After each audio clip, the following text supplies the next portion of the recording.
Thank you for tuning in to tonight's game. Your game is coming up next. But here's some information from the Indiana High School Athletic Association. 6 easy ways to become an MVP. And by MVP, we mean most valuable parent. Like all of us, the parents of high school athletes tend to protect their children from adversity, or they overly involve themselves by advocating for their success. But when they do, they're negating the value of participating in high school sports. Among other lessons, high school sports teach teenagers to take nothing for granted, how to overcome obstacles, and that an extraordinary commitment of time and effort is required in order to reach goals and experience achievement. High school sports also encourage independence and self-sufficiency, attributes that are needed to be successful in life. It's natural for parents to love their children, and it's important to support them in as many ways as possible. With this in mind, here are 6 easy ways that you can be the MVP of your child's high school team. Number 1, attend your children's games as often as possible. Nothing demonstrates interest and involvement more than being there. And be sure to invite Grandma and Grandpa to come along with you. Number 2, cheer for all the kids on the team, not just your own. Here's a test for you. Do you know all the players on your child's team? Could you say hello to them by their first name? Embracing the entire team is a great way to show that your interest is sincere. Number 3, be a resource for your child's team. Does a teammate need help with transportation? Is the team trying to raise money for new uniforms? Is someone needed to organize a pizza party before the tournament starts? Maybe you can help. Number 4, try not to criticize the coach or the officials in front of your child.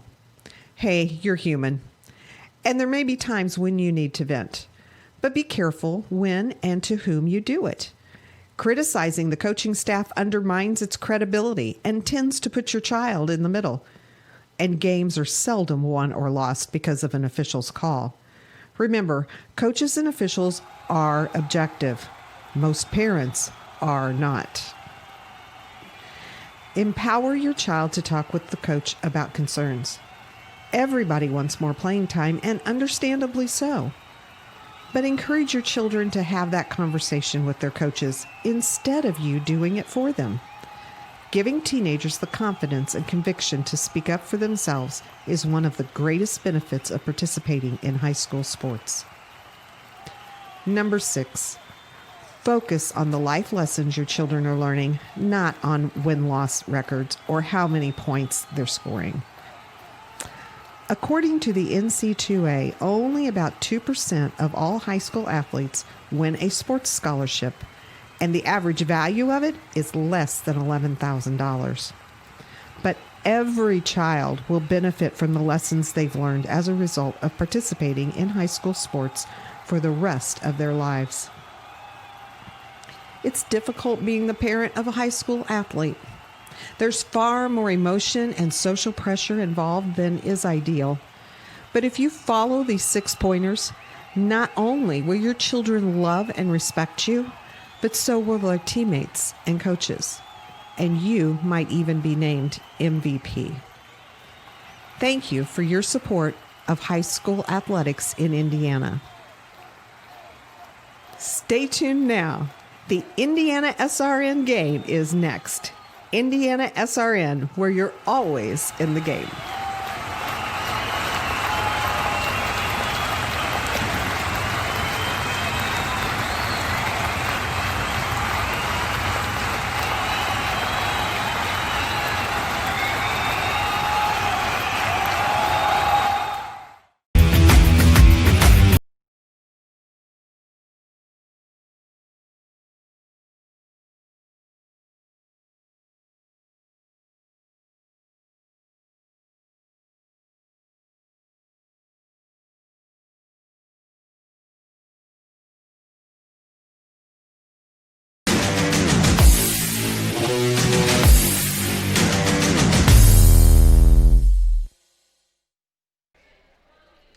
Hello, everybody. It's Keith Myers along with Jimmy Cook. We are here at the Circle City Conference Championship game live at Roncalli as Roncalli will take on Heritage Christian. Roncalli 14-8 on the year, 4-0 in the conference. Heritage Christian, well, they're 18-1 and they are 3-1 in the conference. Winner takes all tonight for the conference championship. The trophy's right behind us. We'll present that to the winner of this game, and we're looking forward to it. We are in the middle of the JV game, game number 2. The score is 17-7, Roncalli. Heritage Christian won that first game, so this game will go 3 if Roncalli wins. So we're going to give you bonus coverage of the JV game, and we'll be back with our pregame show right after this. It's Indiana SRN, where you're always in the game.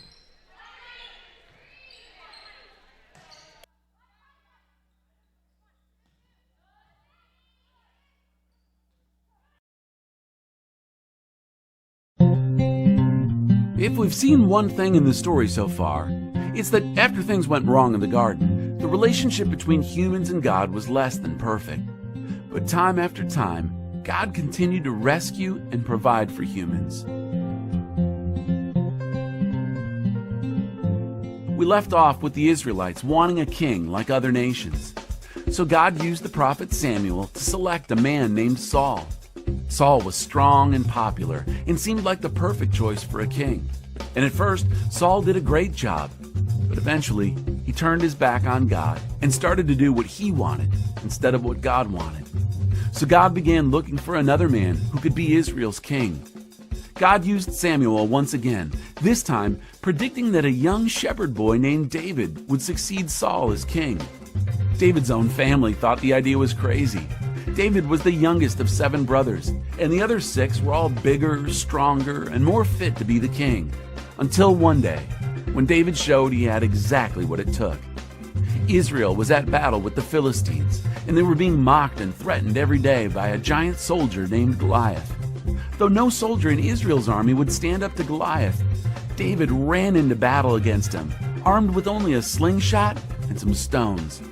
David slung the stone and knocked Goliath down, then cut off his head. Now, David became something like an instant celebrity in Israel, sort of like LeBron James, just with a slingshot instead of a basketball and, well, no $20 million a year contract. And eventually, David did in fact become king of Israel. He was a totally different kind of king than Saul was, committed to God and committed to being the blessing to others that God had always wanted Israel to be. He wasn't perfect, but he was somebody who loved and followed God. Eventually, David passed his kingship to his own son, Solomon. Solomon grew up to become the wisest man who ever lived, using his great wisdom to help the Israelites make very difficult decisions, and also to write books of wisdom found in the Bible. The funny thing is that even with all that wisdom, Solomon made his share of mistakes as well. He married women for political alliances and protection instead of trusting God. Eventually, his lack of trust left the kingdom vulnerable. For all his great wisdom, he led the people to trust in the wrong things. Yet, under Solomon's rule, Israel was peaceful and prosperous. But if we've been paying any attention to the story so far, times like these don't seem to last very long. It was only a matter of time after Solomon died that Israel would find itself in a whole new world of trouble. And yet, as always, God would provide a way out.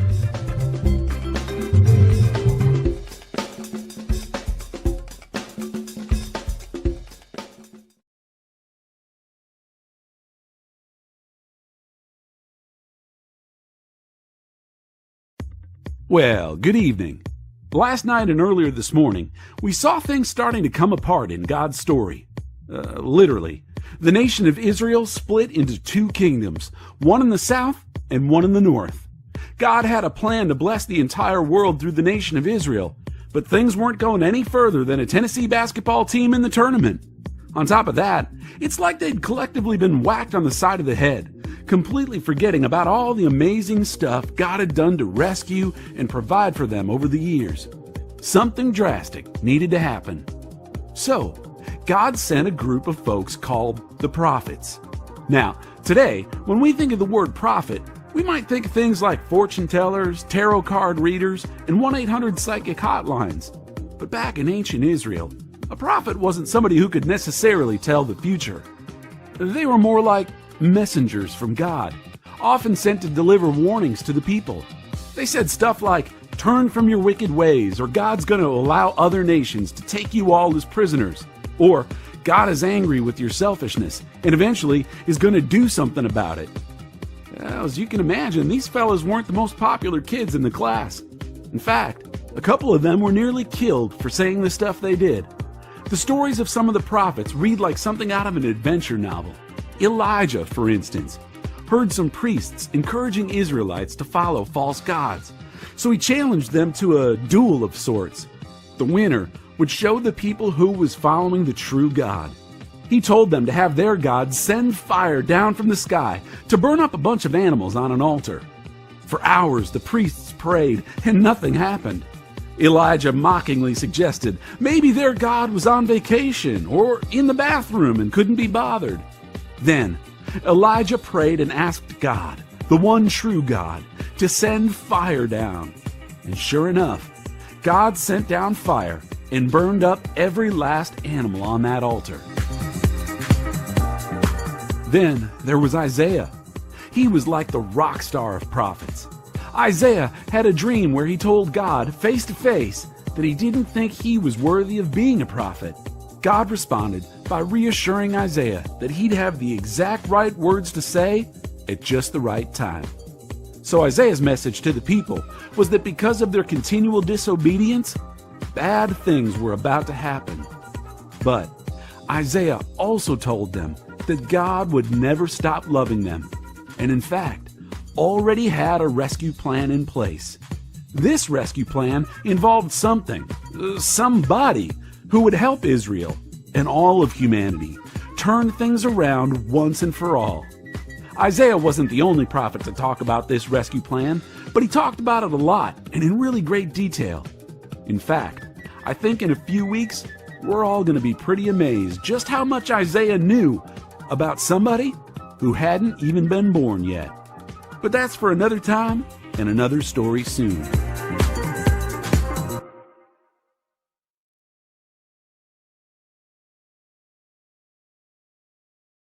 Hey, I'm not gonna lie to you. Today's episode in the story is one of the saddest we'll ever find in the Bible. Just like many great stories throughout history, this story is about to get a lot worse before things get better.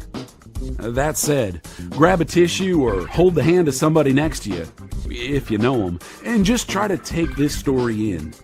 God had given the Israelites warning after warning through the prophets about how bad things would happen to them if they didn't turn away from their wickedness and start to follow God again. But the people of Israel just wouldn't listen. I don't know, maybe they were doing what we all do at times, thinking that even with all the bad choices they were making, they had things under control. But now, it seemed that God needed to do something that would get their attention. So, after years of protecting Israel from surrounding nations, God allowed the northern kingdom to be attacked by the country of Assyria. They drove the Israelites out of their homes and took them into captivity. A few generations later, a country called Babylon attacked the southern kingdom and did the same thing, driving almost everyone out. One nasty part of this invasion is that the Babylonians destroyed the beautiful temple that Solomon had built to worship God and stole all the treasures that were inside of it. For the first time in hundreds of years, the nation of Israel had no real home. Thankfully, there were a few people who hadn't forgotten about what God had promised through the prophets. They knew that their current situation was bad, really bad, but they trusted that God had a plan, and they committed themselves to following God. Some amazing stories in the Bible come out of this time period. Brave and heroic acts of men and women who chose to follow God no matter what. Like one group of guys, Shadrach, Meshach, and Abednego. These three were some of the finest Israelites living in Babylon. The king had put them to work, each in their own area of expertise. At that time, the king had a 90-foot-tall gold statue of himself built and commanded everyone in Babylon to pray to it or be executed. Well, of course, these three guys weren't having any of that. They were going to follow God even if it meant they'd be executed. This made the king so angry that he threw him into a fiery furnace. But when he looked into the furnace, the king not only saw Shadrach, Meshach, and Abednego walking around unharmed, he also saw a fourth figure who looked like the Son of God. The king was so impressed with God's protection that he gave special privileges to these brave guys.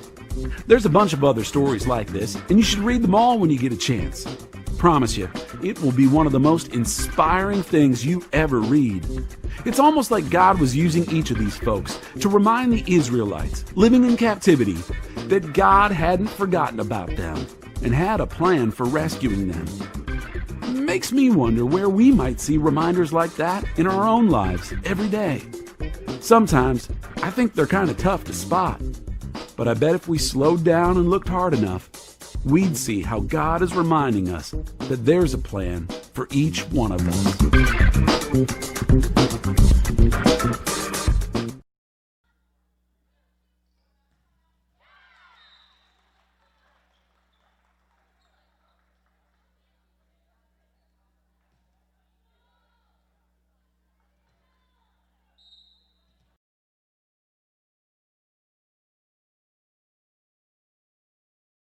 Sometimes it's helpful to step outside the story for a minute and take a look at the story behind the story.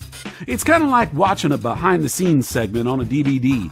Sometimes you learn more about the story by learning about how the story was put together. Now, some stories are simple. Finding Nemo? Yeah, I get that. They're trying to find Nemo. Not sure how much more I need to know than that. Inception, on the other hand? I felt like I needed a college degree to get that one. Kind of like trying to follow one of Pastor Allen's sermons. Good thing he gives us an outline to follow. Over the past few months, during the A Mighty Source series, we've pretty much been following God's story along a straight line, from creation all the way to the current predicament the Israelites are in. We've covered everything in the order it actually happened. But the Bible itself isn't organized exactly like that. Some parts of the Bible go back and recap something that occurred earlier, giving us different details about what happened. Other parts of the Bible are written in different styles. The book of Psalms and the book of Proverbs are good examples. Psalms is a collection of songs and poems written by a number of different writers, but mostly by King David. David pours out his heart to God about the good and bad things that happened to him and the people around him. The Psalms paint an amazing picture of who God is and how God helped folks like David at every step of their journey. The book of Proverbs is a little different. This one was written by David's son, Solomon, who also became king of Israel. One of the things Solomon was known for was how wise he was, and this book shows us why. It's basically a collection of short little sayings that God inspired Solomon to write that describe what's true about life and how to follow God. Proverbs is one of those books that's so profound, sometimes you have to sit and chew on it one verse at a time and savor it like it's a fine meal.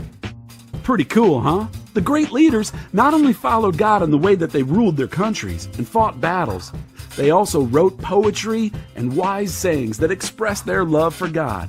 Makes me think about what it would be like if Governor Haslam wrote blues music he played down on Music Row in Nashville, or maybe even up on stage here at World Outreach.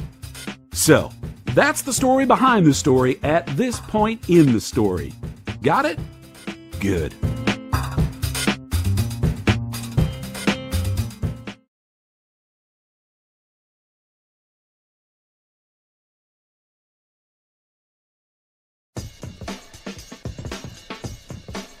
There's a tunnel over at the east end of Tennessee called the Cumberland Gap Tunnel. Maybe you've driven through it.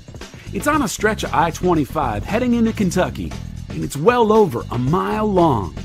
So, what does any of this have to do with God's story? Well, imagine if that tunnel didn't have any lights on the inside of it. You'd get inside the tunnel, and the only moment you'd know you were finally getting close to the end of the tunnel would be when? Right, when you saw the light at the end of the tunnel. The people of Israel had been in a long, dark tunnel for quite a while, where we pick up with the story today. They'd been run out of the promised land, the temple had been destroyed, and they were scattered across a couple of different countries, working as servants for foreign kings. It was dark in the tunnel, and the Israelites had no idea when the tunnel would end.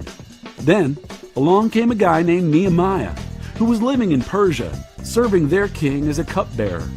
Before every meal the king ate, Nehemiah would test the food first to make sure no one had poisoned it. This was actually common in that time. I'm sure we've all had stressful jobs, but that's just plain crazy. One day, a traveler came through Persia and told Nehemiah that some of the Israelites had started returning home to Jerusalem, but the city was in complete shambles. Although they'd managed to rebuild the temple, the walls around the city were crumbling. There was no protection from neighboring armies. With one more attack, Jerusalem might be lost forever. So Nehemiah did a pretty gutsy thing. He asked the king for permission to return to Jerusalem to help rebuild the wall. Unbelievably, Nehemiah was allowed to return home, where he organized a plan to rebuild the walls of the city. Fast. And just 52 days later, the city walls were rebuilt. Not only that, but Nehemiah gathered everyone at the newly rebuilt temple and had their priest, Ezra, speak to the people, reminding them of all that God had done for them over the years. It was then that the Israelites realized that they had fallen far away from God and not lived up to what God had created the nation of Israel to be. So, they decided then and there to turn back to God and turn things around. And they started the process by throwing a huge party to worship God. Things were going pretty well. The temple had been rebuilt and people were worshiping God. Speaking of temples, there actually is another rebuilding of the temple of sorts coming up in the story, but I'll save the details of that for later. Finally, after hundreds of years, there was light at the end of the tunnel. But what was on the other side of that tunnel remained to be seen.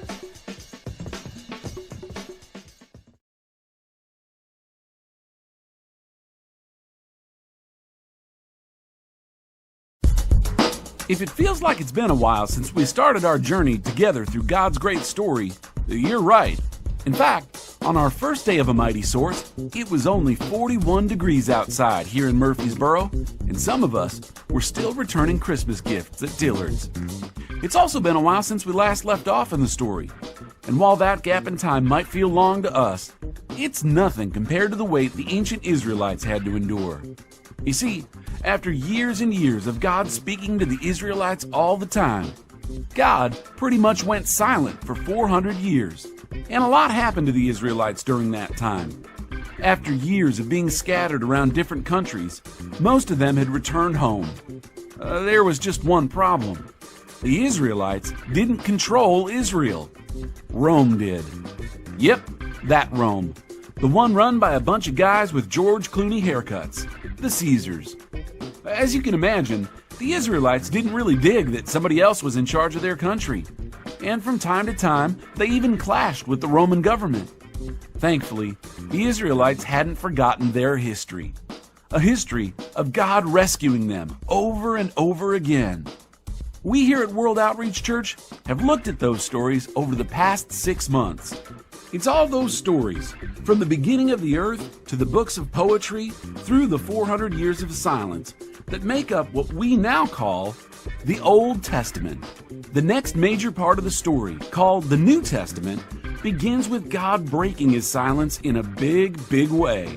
In fact, the story takes a turn so dramatic and powerful that almost every person on the face of the planet uses this point to divide human history. And this turning point isn't an event, it's a person. And you probably know who it is. His name is Jesus. We'll be looking a lot at the life of Jesus in the next few weeks, but suffice to say, when this guy came on the scene, it was a whole new ballgame, a new way of life, and a new way for people to connect with God. Jesus made a way for people to live the lives that God had originally intended them to live, and for God's people to be a blessing to the entire world.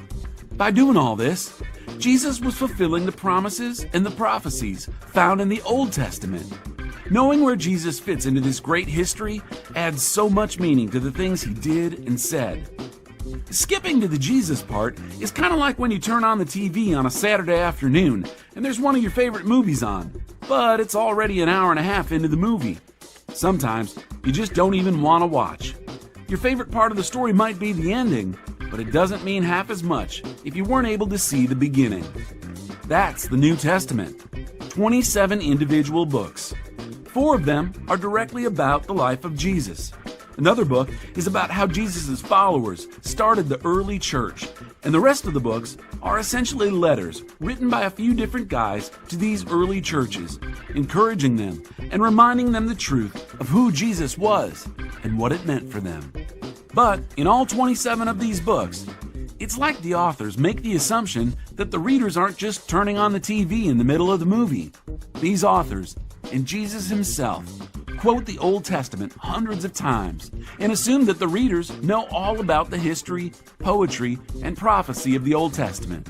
And in a few spots that feel like they're a scene out of a time travel movie, people we've seen in the Old Testament actually show up in the New Testament. But more on that later.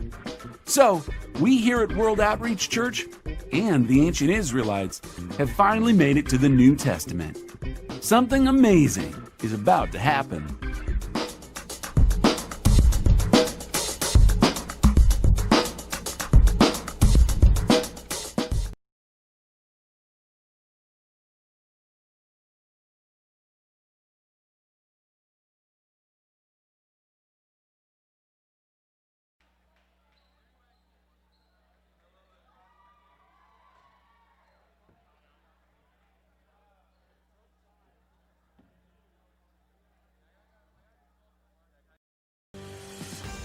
Hello, my name is Sean Kroll, and I've been a part of the Indiana SRN family for the last 9 years.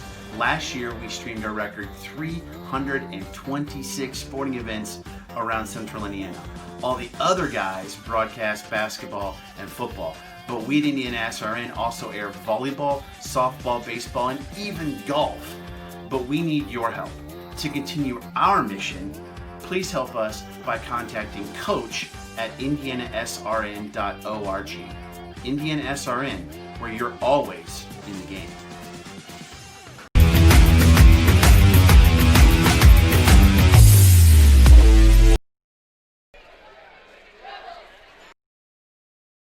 Burtner Electric Incorporated has been proudly serving our residential and commercial customers with quality electrical repair for over 33 years. We are fully licensed and insured in electrical wiring and electrician service packages. You'll receive a competitive assessment, whether you're a homeowner or a business owner, first-time or long-time customer. We offer free estimates for any new project. Call our licensed and experienced electricians today.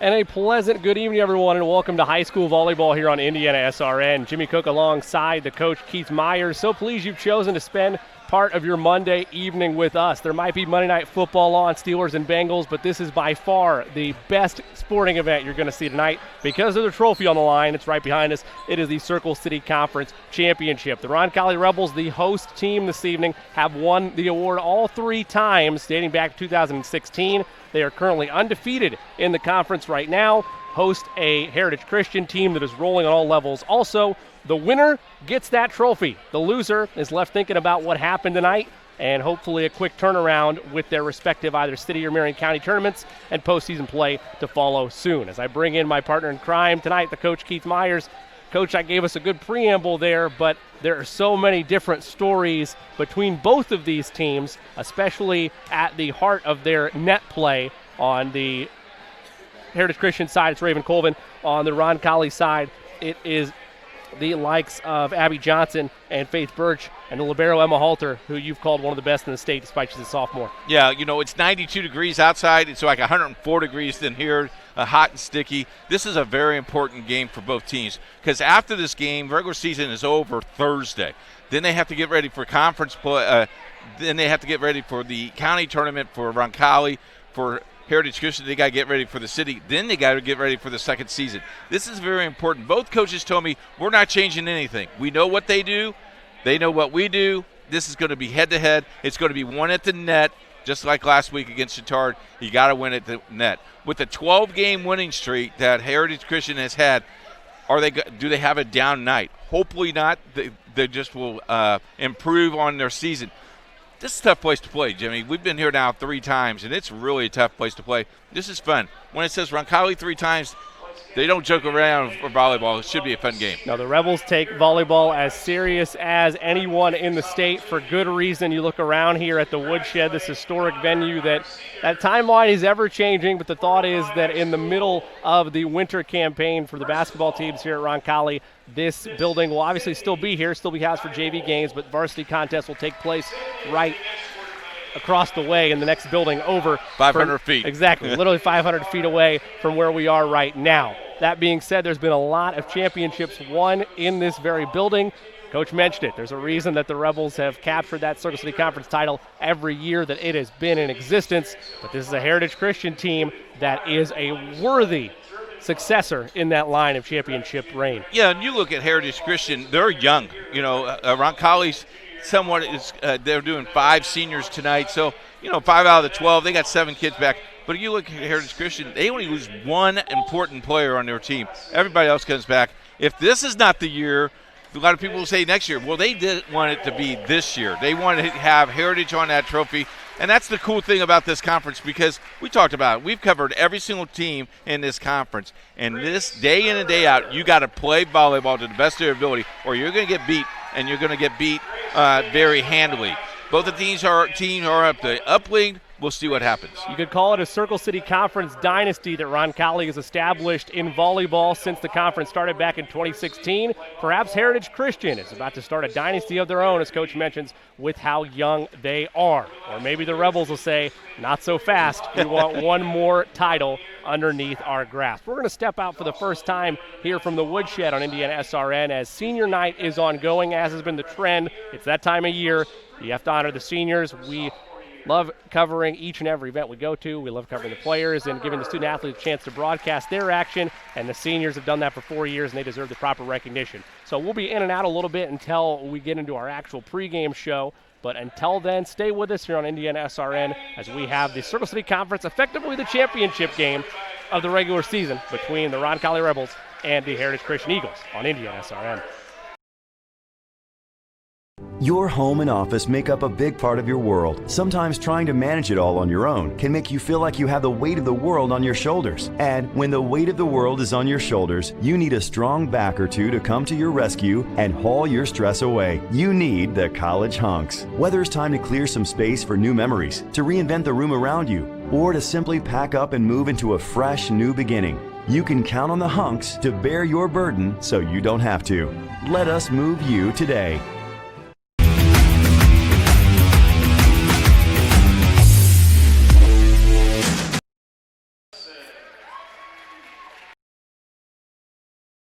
If you find yourself confronted by unwanted pests in your home or office, then you need to contact the professionals at Kim Mountain Pest Control. We offer quality pest control solutions at an affordable price. We specialize in ants and termites. We're also available to handle a variety of other pests, including roaches, fleas, and flying insects, as well as rats and mice. Don't wait until pests cause severe damage to your home or property. Contact the team of experts at Kim Mountain Pest Control today.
Today's game is brought to you by Shin Technology Service Corporation. Technology is about humans and not about machines.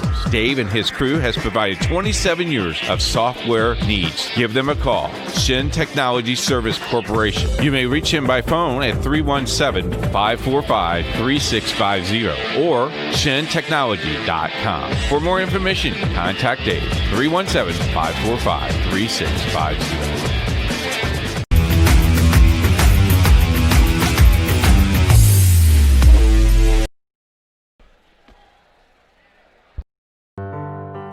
I think the best thing that our ministry offers is that when the women come in and they are pregnant and they've reached our scan dates, which are 6 weeks, 4 days to 14 weeks, we're able to image them with ultrasound. Seeing the image on the screen and hearing a heartbeat clarifies that it is truly life and not just a clump of cells. You can see babies sucking their thumbs. You can see them running their hands over their heads. It shows them what God is doing on the inside that they don't feel or don't even think is real, but they see a real image of a real baby on the screen. It just breaks my heart when a woman, no matter what her circumstances are, that she decides to end that intrauterine pregnancy, that she decides that she's better to go on her own without that baby.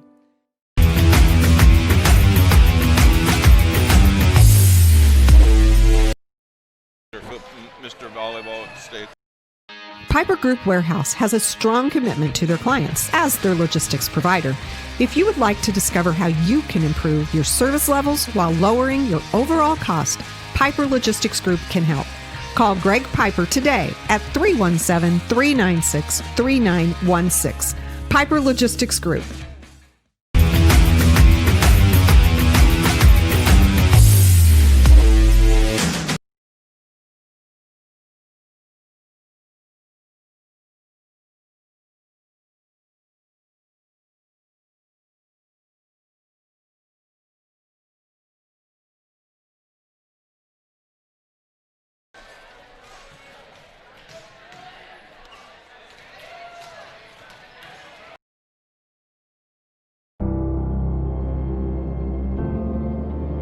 How does a good man become even better?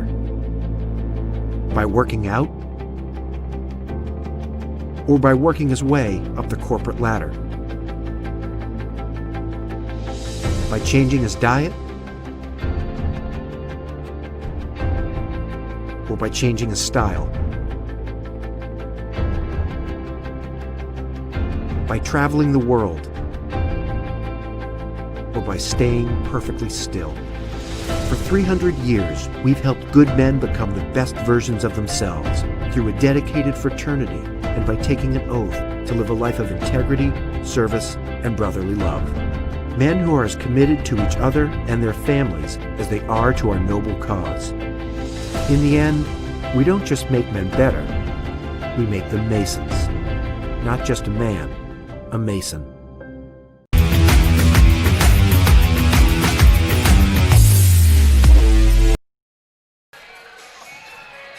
And a pleasant good evening, everyone, and welcome to high school volleyball here on Indiana SRN. Jimmy Cook alongside the coach, Keith Myers. So pleased you've chosen to spend part of your Monday evening with us. There might be Monday Night Football on the horizon tonight, but this is by far the best sporting event you're going to catch on the internet, television, or any other medium, because there is a trophy on the line. It's the Circle City Conference Trophy directly behind us, and since its creation in 2016, it has been captured by the very host team that we're here tonight for, the Roncalli Rebels. They've won it since 2016. They host the Heritage Christian Eagles, who, as we mentioned earlier today with our very own Coach Keith Myers, they are a very young team that are hungry to add their name to that conference trophy. They are both seated at the top of the conference rankings. The Rebels are 4-0. Meanwhile, Heritage Christian is 3-1, and the winner of this ball game will effectively be the Circle City Conference regular season champions. Yeah, they go head-to-head as one of the tiebreakers that they do. I kind of like that. Some conference says, okay, if you tie, we'll give you 2 trophies. let's not cut this trophy in half. Let's just give it to one team. The crowd will be a factor tonight. It will be, as it's very warm and humid outside. I think it was 92 today. Yep. There's no air conditioning in this building, so it's going to get really warm. The crowd is coming in. Everybody's seen. We tweeted this out weeks ago that this is going to be the big one of the season for us, and both teams looking forward to it. You just look at the eyes. I've coached for such a long time. Both of them are very poised. Both of them are laid back. It's senior night. If you're a senior, you don't want to leave this gym tonight losing your last game as a senior in this gymnasium. Yeah, we've had some crazy senior nights so far as we take a look at some of the crowd already getting filed in for this one, and, of course, warm-ups being taken in this particular shot by Heritage Christian. Roncalli on the other side as well. But from the standpoint of this craziness of senior night that we've seen, Chittard hosts a senior night against what we thought was a red-hot Brebeuf Jesuit Braves roster. They run into trouble. Chittard pulls the upset in that one. Unlike that game for Chittard, Roncalli hosting Heritage Christian, two teams that are well-regarded across the conference and across Central Indiana. But Roncalli isn't playing a surprise factor here. They have yet to lose a conference game. They sit at 4-0 on the season at 14-8. This is a talented team that Coach Marsh has put together, and Coach Thomas, as I'm sure she's mentioned to you throughout the week so far, Coach, knows that there is a challenge in this building and knows there is a formidable opponent on the other side in the Rebels. Well, you look at the roster, you look at this whole entire conference, Jimmy, and we have done countless of games. I think this is our 10th webcast game, all in the Circle City Conference. You look at the teams from the top to the bottom. Yes, Guerin Catholic is 0-5. They didn't win a conference game. But you look at their regular season game, they're very presentable for that. Covenant Christian, 1-4. They're in fourth place in this conference. But you look at 1, 2, and 3, and 4. They are neck and neck. If it wasn't for an injury at Chittard, who knows how that game would have turned out last week for Heritage Christian. It just fell their way. Good conference play. You got to get ready, because if you're Roncalli, Wednesday, Thursday, Saturday, you play for the county championship, and then you have to get ready for sectional. For Heritage Christian, they play Thursday against LaPel, the last game of the year. Then they got to get ready for the city conference championship, and then you got to get ready for sectional. Sectional draw is next Sunday. Can't wait to see what that looks like. We will have sectional play right here on Indiana SRN. Don't know where we're going yet, but this is the end of the season. This is where you want to peak. If for Heritage Christian, you're 18-1. You want to stay there. Yep. You want to stay on a roll. You want to keep winning. For Roncalli, you're on a nice little roll. I think they've won like 5 or 6 games straight in a row, and that's important going into the sectional play and in the county and the city tournament. From the perspective of the key factors, I don't want to dive into your keys too much, but the key factors for both these teams, one of the players that I'm sure will be on your keys for Roncalli will, of course, be the libero for the Rebels in the form of Emma Halter. And on the other side of the court for Heritage Christian, we'd be remiss not to mention the play up in front of the net of Raven Colvin, Olivia Valentine, and Lovey Wallace. Of those particular plays, and the Rebels have a good front line as well when you look at the likes of Cindy Geibel and Miranda Wilson, throw Abby Johnson there as well. But of Halter, the young sophomore in the libero set, one of the best in the conference, versus the front net play of Heritage Christian, do those offset in your mind with the styles of play, or do you give an advantage one way or the other? I love Emma Halter. I told you she's the best libero, I think, in the state of Indiana. She's a spunky little kid. She'll dive for every single ball. She's only a sophomore, and she's small enough that she can hide. Right. Because she's got giants around her. Right. If Colvin hits the ball, I'm afraid that little Halter might bring the ball back, so you got to be ready for that. For Heritage Christian, they're the big key. They hit the ball well. Their net play has to win this game for them. But I love the matchup between good hitter and a good libero. I love this matchup. But I tell you, folks, you're going to love to see number 19 play tonight. The little sophomore is the real deal. By comparison to what we've seen Heritage Christian go through last week against Chittard, on paper, the size does seem a little bit more fairly matched for previous opponents that Heritage Christian has taken on. That being said, there are a few teams in the state that roster nearly 3 6-footers that are still all underclassmen. 2 of the 3 are underclassmen. That's a great point, Jimmy. Chittard was not as tall, and Buff, they're not as tall as well. So size does matter here. The aggressiveness of the play, how you attack. I think game 1 is crucial.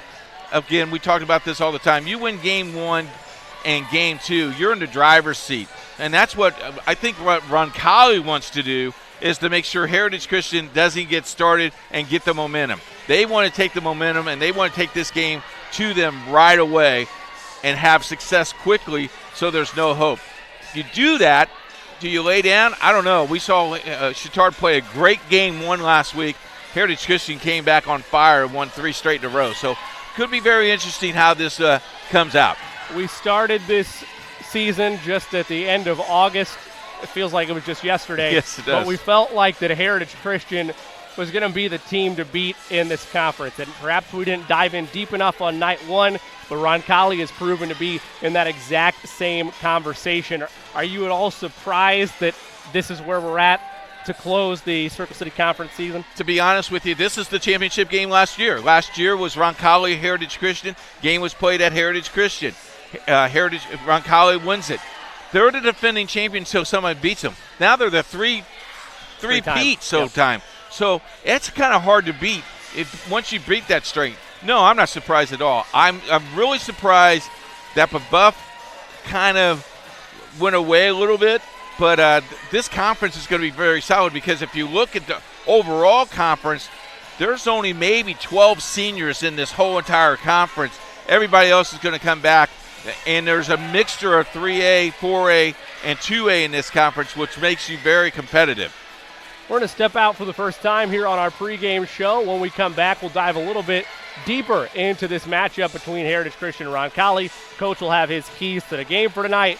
Then we'll run through our final discussions before ultimately the opening service in what is unofficially but officially here on Indiana SRN, the Circle City Conference Championship game. All that and much more after this. You're watching high school volleyball on Indiana SRN. Hello, my name is Sean Kroll, and I've been a part of the Indiana SRN family for the last 9 years. Last year, we streamed a record 326 sporting events around Central Indiana. All the other guys broadcast basketball and football, but we at Indiana SRN also air volleyball, softball, baseball, and even golf. But we need your help. To continue our mission, please help us by contacting Coach at indianasrn.org. Indiana SRN.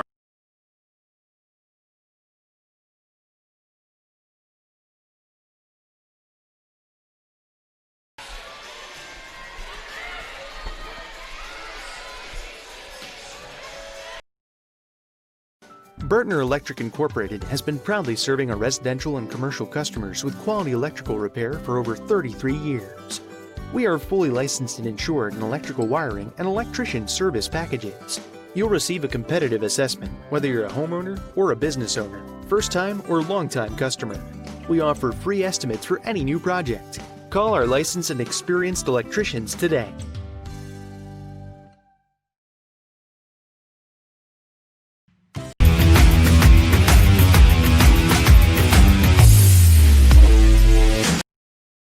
Thank you, sir. I appreciate that. Your home and office make up a big part of your world. Sometimes trying to manage it all on your own can make you feel like you have the weight of the world on your shoulders. And when the weight of the world is on your shoulders, you need a strong back or two to come to your rescue and haul your stress away. You need the College Hunks. Whether it's time to clear some space for new memories, to reinvent the room around you, or to simply pack up and move into a fresh new beginning, you can count on the Hunks to bear your burden so you don't have to. Let us move you today.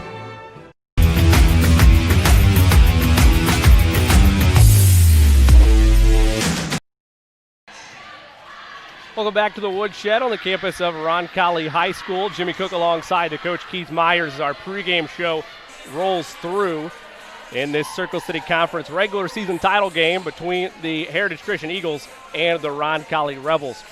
Coach, ordinarily this is our time in pregame where we roll through the conference standings. Everybody knows where things are at right now. So kind of turning that on its head from the perspective of what we've seen throughout this conference, we mentioned that we're not surprised this is a repeat of last year's effectively title game, but what's been the biggest shocker to you when you look top to bottom at the way the conference played out this year? How consistent home team wins.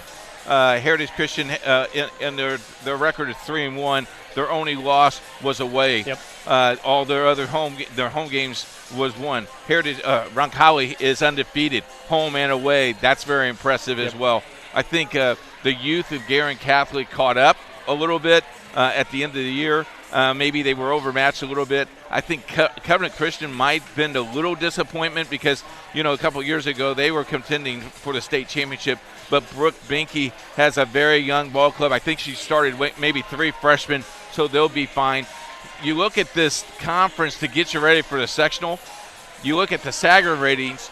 All 6 of these teams have an opportunity to win their sectional because that's how powerful this conference is. And so when you look at Guerin at 0-5 in this conference, but their Sager ratings is like a .105, and you go, oh my goodness, that's pretty impressive. From my perspective of things, I think the thing that shocked me the most, and we talked about it, but it's easy to say it 1 week into the season, how talented the conference was from top to bottom. And yeah, I would agree, Covenant Christian overall, definitely a disappointing campaign, but plenty of room for growth and development for Coach Binky and that staff.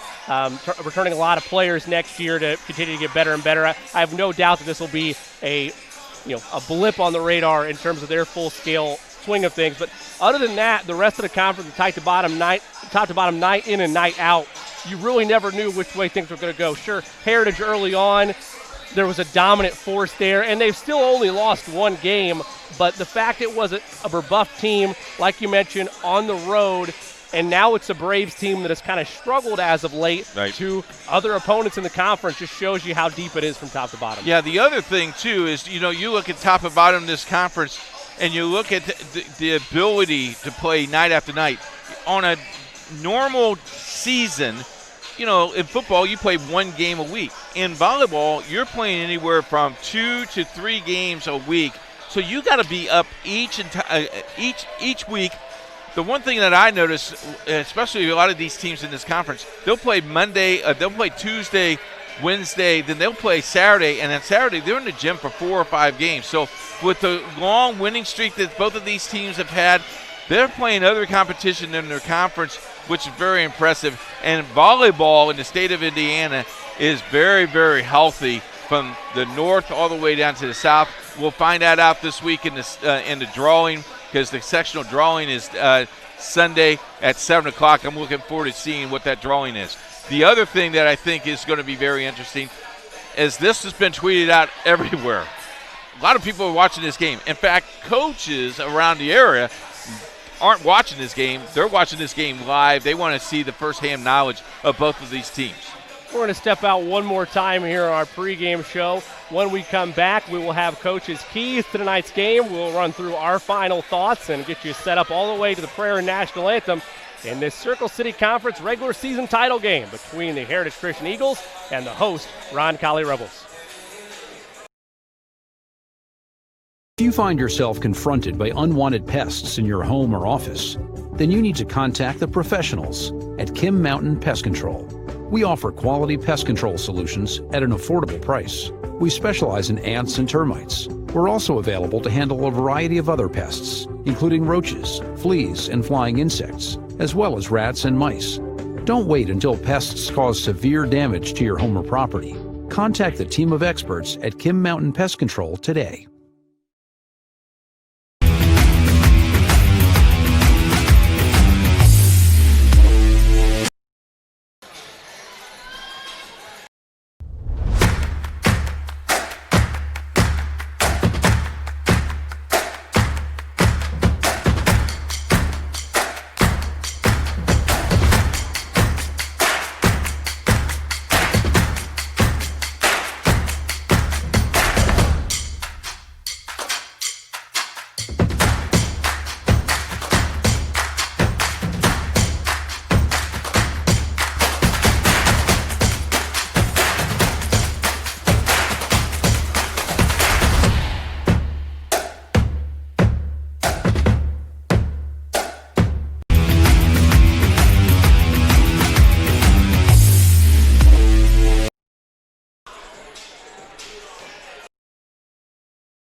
Today's game is brought to you by Shin Technology Service Corporation. Technology is about humans and not about machines. Dave and his crew has provided 27 years of software needs. Give them a call. Shin Technology Service Corporation. You may reach him by phone at 317-545-3650 or shintechnology.com. For more information, contact Dave, 317-545-3650.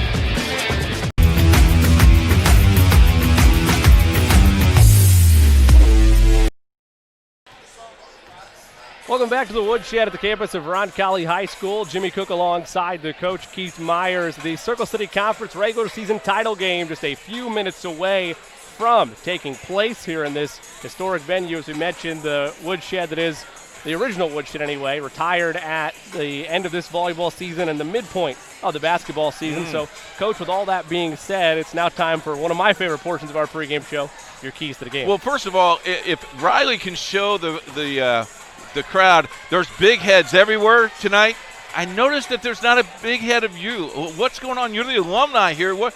Don't they love you, brother? I've had my senior night. I've had my time. It's a new wave of students and athletes that need the big heads. I'm happy, though. The ace is back. The ace is here. The ace card at the student section we saw earlier this past month in September, about the 17th, I believe it was. They'll hold up that ace. They were inconsistent at times. Yeah, that's right. They tried to co-op it, too, as I think a homecoming request as well. But now the ace is back, and hopefully we see some of that for Roncalli this evening. But anyway, the ace card also had a telephone number on it, so I think the kid wanted to get a date. Yeah, that's me. They co-opted for homecoming use as well.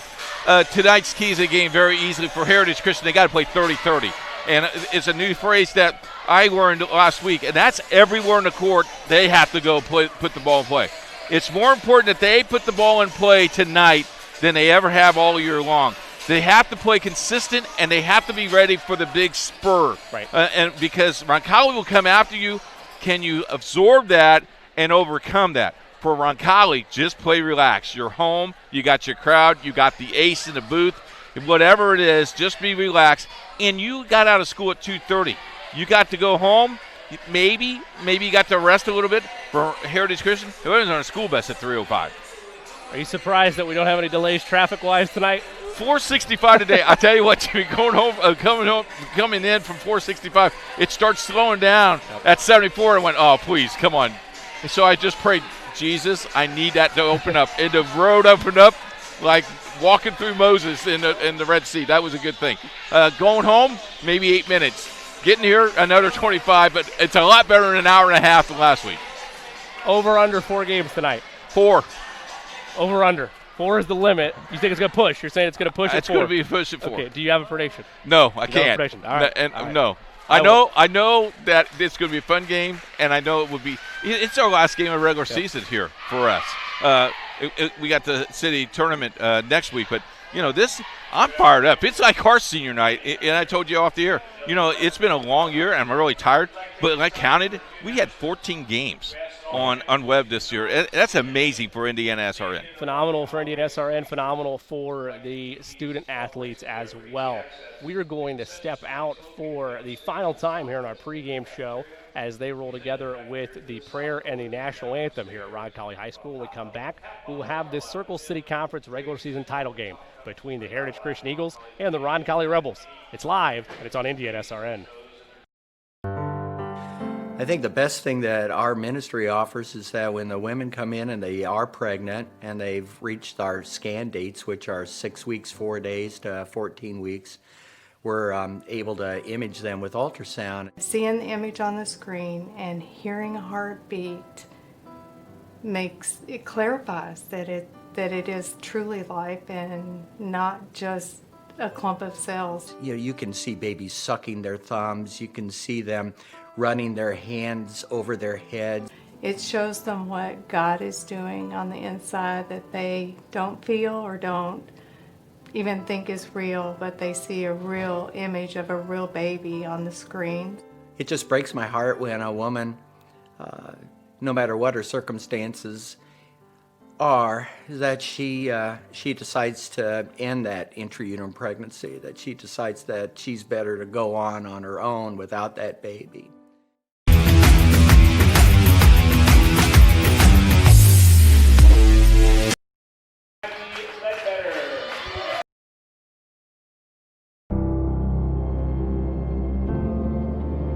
How does a good man become even better? By working out? Or by working his way up the corporate ladder? By changing his diet? Or by changing his style? By traveling the world? Or by staying perfectly still? For 300 years, we've helped good men become the best versions of themselves through a dedicated fraternity and by taking an oath to live a life of integrity, service, and brotherly love. Men who are as committed to each other and their families as they are to our noble cause. In the end, we don't just make men better, we make them Masons. Not just a man, a Mason.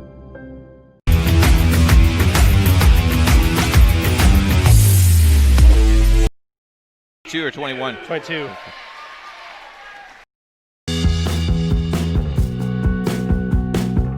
Hi, I'm Matt Wolfert, president of the IHSAA Foundation. Lots of high school athletes here in Indiana have gone on to become collegiate All-Americans. A few of them have even turned pro. But participating in high school sports has helped virtually every high school athlete become a good American. That's because playing high school sports teaches life lessons like the importance of persistence, teamwork, tenacity, preparation, and hard work. The IHSAA Foundation was created to help high school administrators and coaches become more effective role models and teachers, emphasizing values that will help their players become better athletes, better representatives of their community, and better Americans. To learn more or to make a tax-deductible contribution, go to IHSAAfoundation.org. You'll not only be contributing to the foundation of the IHSAA, you'll be contributing to the foundation of our community.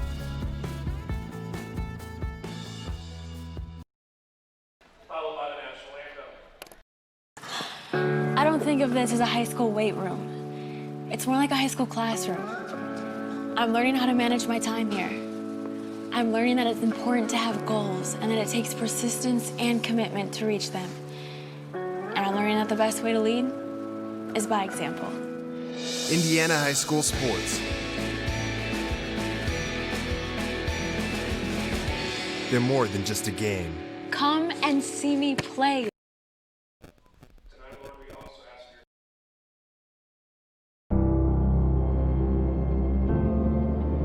How does a good man become even better? By working out? Or by working his way up the corporate ladder? By changing his diet? Or by changing his style? By traveling the world? Or by staying perfectly still? For 300 years, we've helped good men become the best versions of themselves through a dedicated fraternity and by taking an oath to live a life of integrity, service, and brotherly love. Men who are as committed to each other and their families as they are to our noble cause. In the end, we don't just make men better, we make them Masons. Not just a man, a Mason.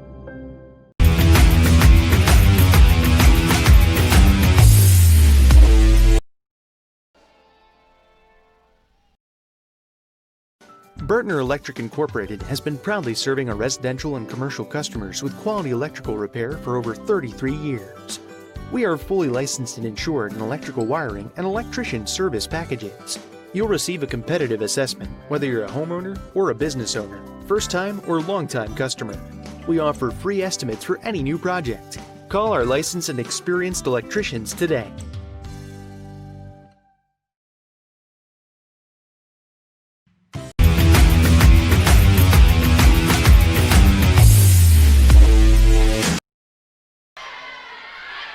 Welcome back to the campus of Roncalli High School inside the Woodshed Gymnasium. Jimmy Cook alongside the coach, Keith Myers, in this, the Circle City Conference regular season title game between the Heritage Christian Eagles and the Roncalli Rebels. The Eagles will be sporting the black road jerseys.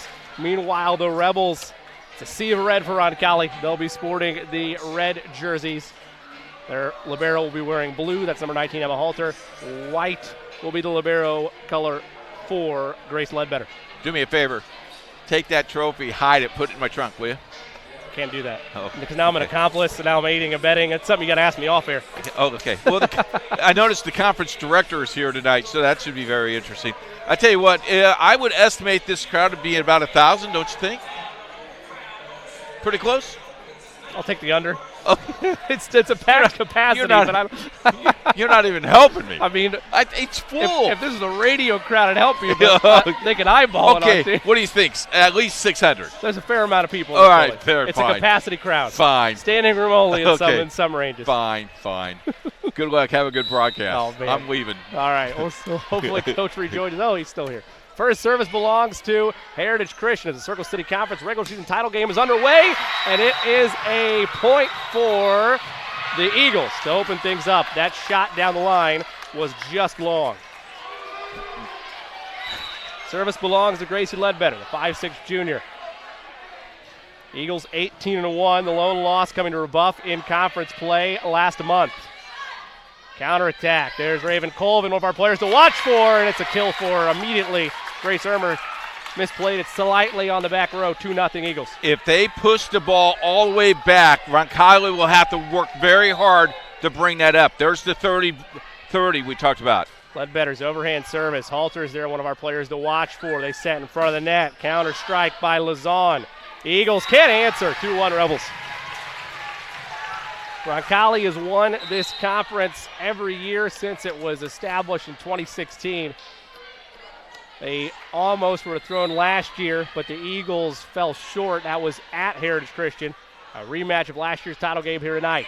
Service by the Rebels. Colvin again, soft touch shot. Quick action by the Roncalli back line. It's bumped over by Geibel.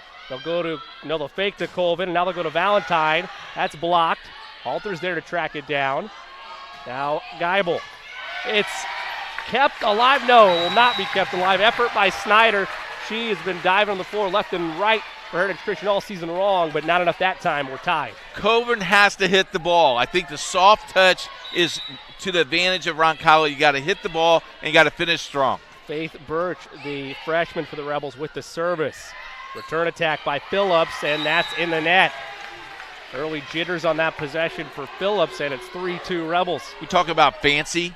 Heritage Christian or Roncalli doesn't need to be fancy. All they got to do is just play fundamental volleyball. And at their core, not a lot of fanciness on either team. It is very fundamental. Colvin the spike. Halter's there, one of our players to watch for. Colvin went the other side with it off the rebound, 3-2. So there's that chess match we'll keep an eye on all night long. She brought it back, though. She did. I mean, that's what you thought might happen. Smoke.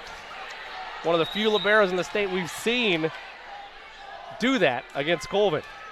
Snyder, overhand service. Halter receives. They'll set up Lazon. Soft touch shot. Snyder's there. Valentine blocked by the front attack of the Rebel defense.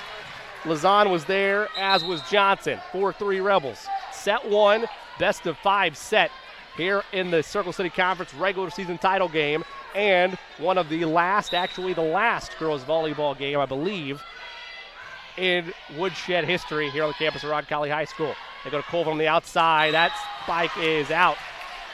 Well, they get to host the county, but right. This is the last regular season game that they here. will be playing in. Stand corrected. Forgot about the county tournament being here. Good eye, coach. 5-3 your score. Advantage Rebels, their largest lead of the ball game. Steiner in front of the net, partially blocked, but it got over. They'll go outside. Soft floater by Johnson. It's returned. Counterattack by Wilson. Valentine. That ricocheted. Halter kept it alive with a dive, and they'll get it over the net. What an answer. Phillips tried her signature set shot. Go outside. Wilson. It's in front of the net. Blocked. They'll go to Colvin. She had it blocked, but she powered through.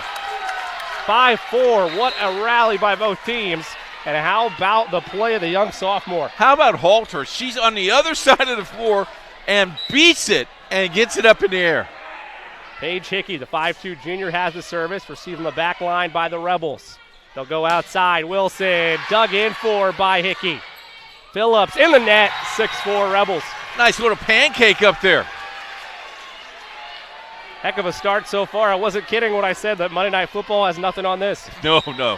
Who's playing Monday Night Football? Steelers and Bengals. Oh, the A team. You want to see Mason Rudolph or you want to see Raven Colvin and Emma Halter? You already know I know. Colvin, the spike. Got it. Easy. That was too easy. You got to move your feet. 6-5, Rebel lead down to 1, and Raven Colvin, the junior, will have the service. Colvin has been a true sensation on the Circle City Conference. One of the best attackers in the state. Her service received by Halter. They'll go outside to Wilson. Soft touch shot. Could not be kept alive. Point for the Rebels. They'll say 2 hits on Roncalli. And it will be a point for Heritage Christian. Boy, that was a late call, Jimmy, because he came up that after the ball was dead. So Colvin will continue her service. Tied at 6.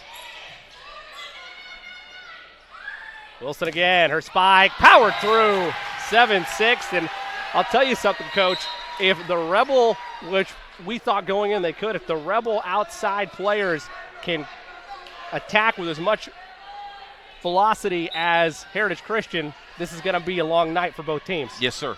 Good point. Overhand service by the Rebels, counter attack, diving for it, unable to make that play for the Rebels was Raider. It'll be a point for Heritage Christian, and back and forth we go, tied at 7. I think Raider left her feet too early, Jimmy. I think she could have slid and maybe got that ball. She left her feet too early. The 5'6 junior Maggie Ledbetter with the service. Received from the back line by the Rebels. They'll go outside again to Wilson. It's blocked partially. The Rebels will reset. Wilson again, the spike. It's down. 8-7. Commanding that back line. Paige Hickey just a step late. Would have been a tough play for her. Rebels regain the lead. Heritage Christian right now is off balance a little bit. Their best hitter is on the bench. That's a key. Grace Ermer, one of the seniors recognized tonight on senior night with service for the Rebels. Counterattack, soft play by Wallace. Received by Orger. They'll go outside, and it's bumped over the net just in time by Murphy. Phillips, the spike. It is out, they'll say, the line judge. Phillips overplayed that ball. That's a close line. That's good job by the line judge. Stayed there, made the call. Student section getting into it. Service for Ermer. They want to deal out that ace. Phillips, is it too far in front of the net? It is a point for the Rebels. 10-7, their largest lead of the night. How long do you stay? I don't think you want to fall 4 or 5 points down here. Ermer service. It's just out. Line judge was unsure. It was hard to tell from our vantage point. There was a crowd of Eagles over there. I think she was guessing, but the official had it all the way. That's 10-8. Service belongs to Elizabeth Phillips, the 5'10 junior. Back line of the Rebels. Back row. Counterattack, soft play. Cleanly by Ledbetter. Initially blocked. They power through it. That's the front line of that impressive attack of the Eagles. Ledbetter right at the 10-foot mark. Realized that. Called out Snyder. Levy right there. Good job. 10-9, 2 straight points for the Eagles. Set number 1 in this best-of-5 set. Phillips the service. Rebel counterattack. They go outside. Murphy. Is it in? No, it's not. Point for the Eagles. Third tie of the night at 10. They scored 3 in a row. Phillips, overhand service. Halter's there. They'll play in front of the net one more time to Murphy. Soft floater shot. It's a kill. Setting that up with the spike. Redirects it with that soft floating shot, and it's 11-10. The Rebels once again have the lead. I don't know if that's what Heritage wants to do. I think Heritage better set that ball up. Snyder maybe overzealous there. Emma Halter, one of our players to watch for the Rebels with the service. Counterattack by Valentine. It's in. Halter was slightly out of position, coming up to stay in the play after her service. We're tied at 11. The wave has helped Heritage Christian. Now Colvin's back in the game. Watch the front row get bigger. Gracie Ledbetter, the libero, has her service. Rebel counterattack. They go outside Murphy.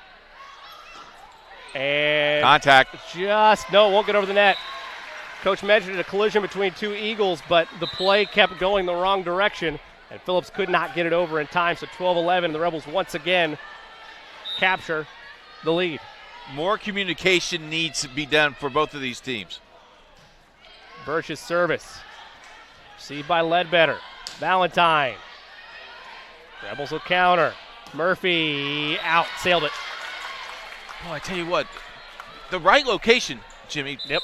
Just the right location, just a little bit too strong. Tad too much on it. Ties us back at 12. Our 5th tie unofficially tonight. Lily Snyder, the 5'9 junior, has a service for the Eagles. We mentioned they're 18-1 coming in. That lone loss to Brebeuf in Circle City Conference play last month. Lazan.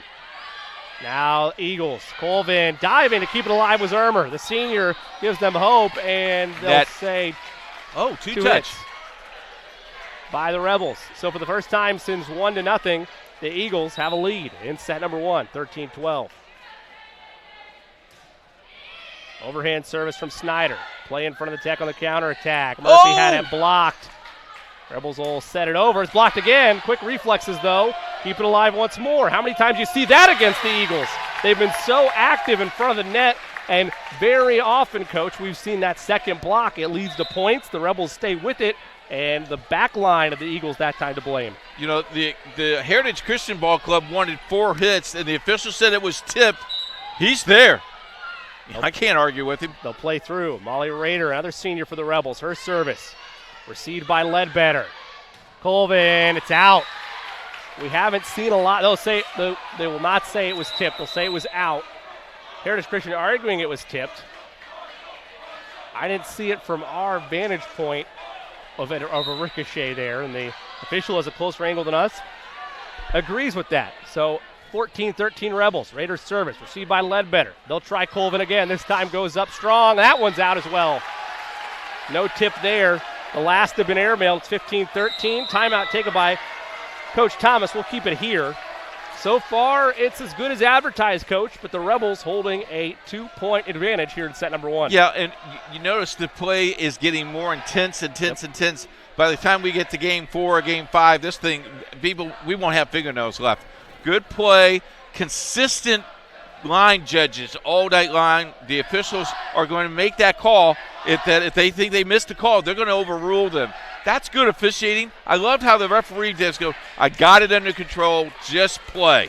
Don't worry about anything else, just play. When you have coaches and referees that can tell you everything's going to be fine, they have your back, stay consistent, you'll be fine. The Woodshed in its current capacity, debatably one of the toughest places to play in the Circle City Conference with how close the student section and the crowd is to the rest of the floor. The avenue we're in right now, this is a critical juncture for the Eagles if they don't want to fall behind 1-0. Yeah, you don't want to fall down 17-13. I think that's too many separation. Molly Raiders service, received by Ledbetter. They'll go to Colvin again, this time aggressively down. Nobody was there. Halter didn't get the jump on it, which you can't really expect that from any libero in the state. But Halter had a play on that earlier in the night. I like to time her hit. Yep. I like to see how fast that thing is coming. 15-14, Rebels by 1. Service by Hickey.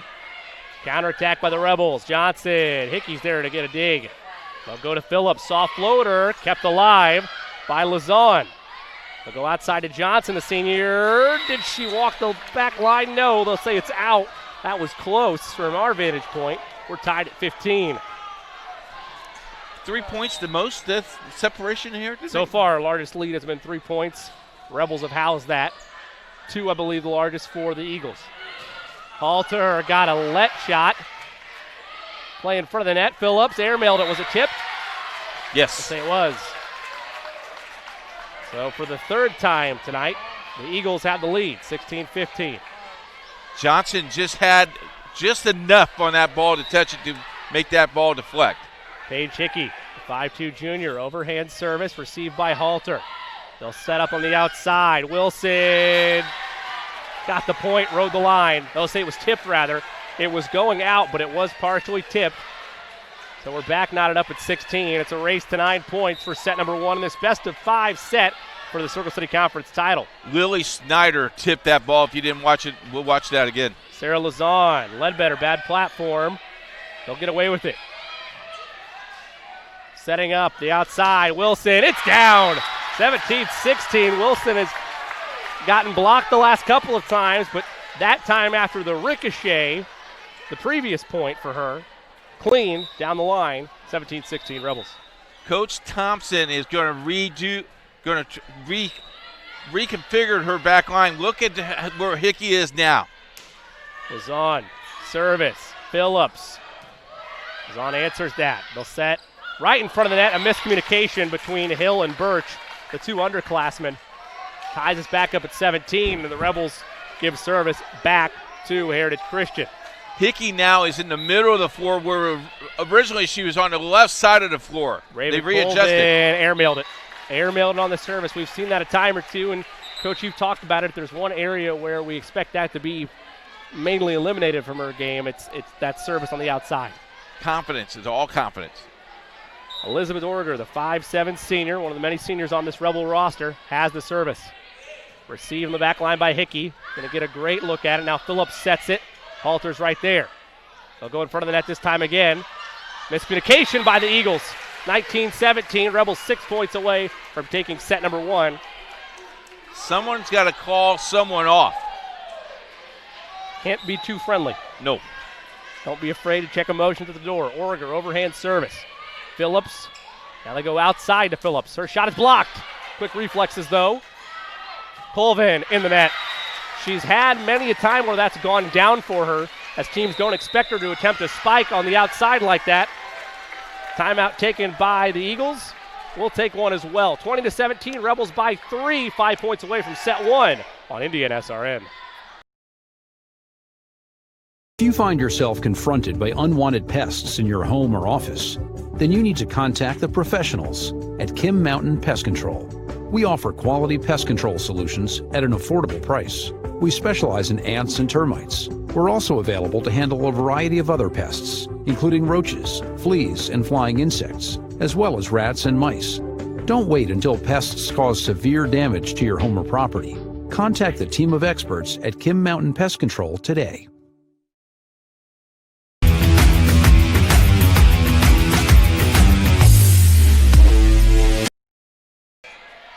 Welcome back to the campus of Roncalli High School. Jimmy Cook alongside the coach Keith Myers. The Circle City Conference regular season title game between the Roncalli Rebels and the Heritage Christian Eagles. Rebels with the service. They lead by 3, their largest of the night. 5 points away from set 1 victory. Phillips airmailed it. And a lot of those points, at least the last 3, have been unforced errors by the Eagles. Yeah, exactly what I was going to say. It is just the push. They cannot push. They got to relax and let the ball come to them and play the ball. 21-17, largest lead by either team in this first set. Rebels 4 points away from taking set 1. Service by Orger.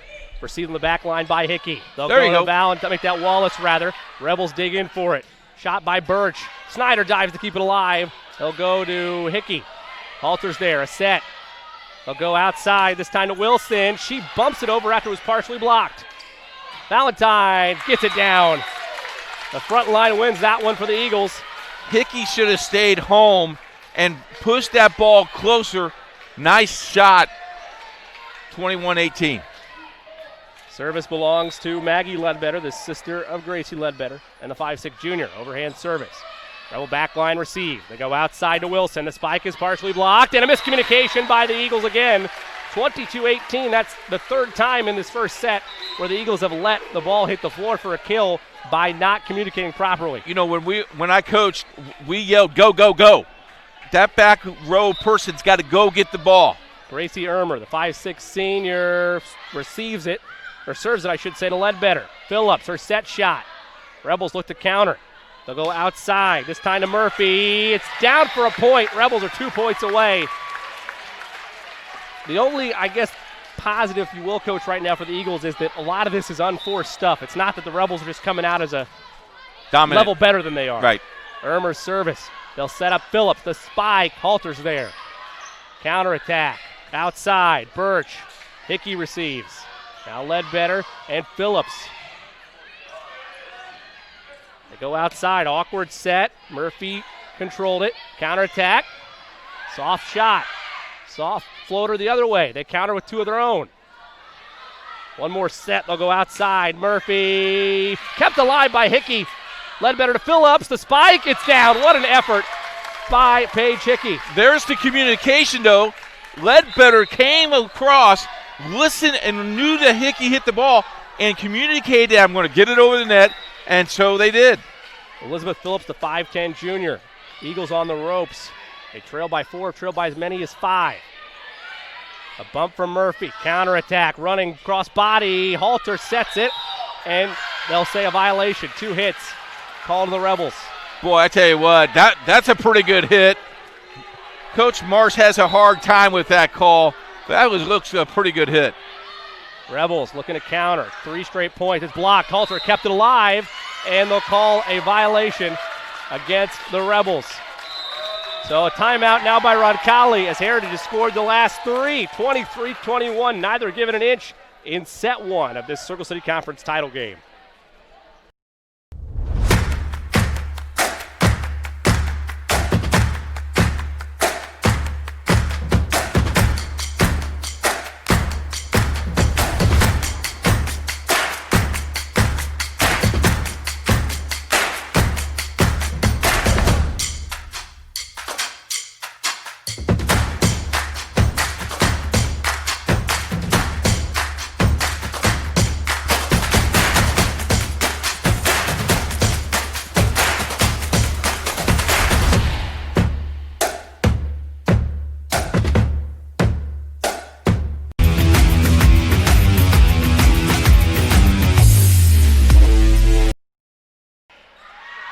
Welcome back to Roncalli High School. As you just joined us, service by Elizabeth Phillips for the Eagles out of that Rebel timeout. It is airmailed. It's out. Another unforced error, and the Rebels serve for set point in this first set.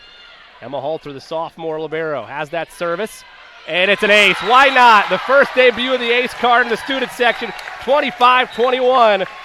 The Rebels take set 1. We'll be back with set 2 right after this on Indiana SRN. Today's games brought to you by Shin Technology Service Corporation. Technology is about humans and not about machines. Dave and his crew has provided 27 years of software needs. Give them a call. Shin Technology Service Corporation. You may reach him by phone at 317-545-3650 or shintechnology.com. For more information, contact Dave, 317-545-3650.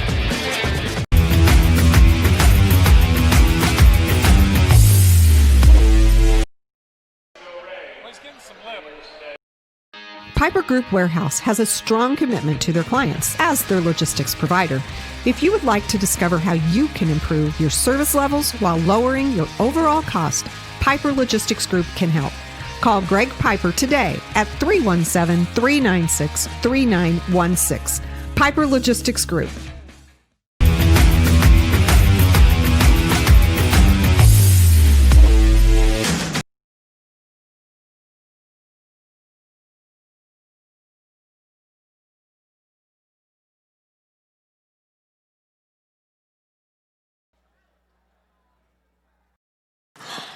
I don't think of this as a high school weight room. It's more like a high school classroom. I'm learning how to manage my time here. I'm learning that it's important to have goals and that it takes persistence and commitment to reach them. And I'm learning that the best way to lead is by example.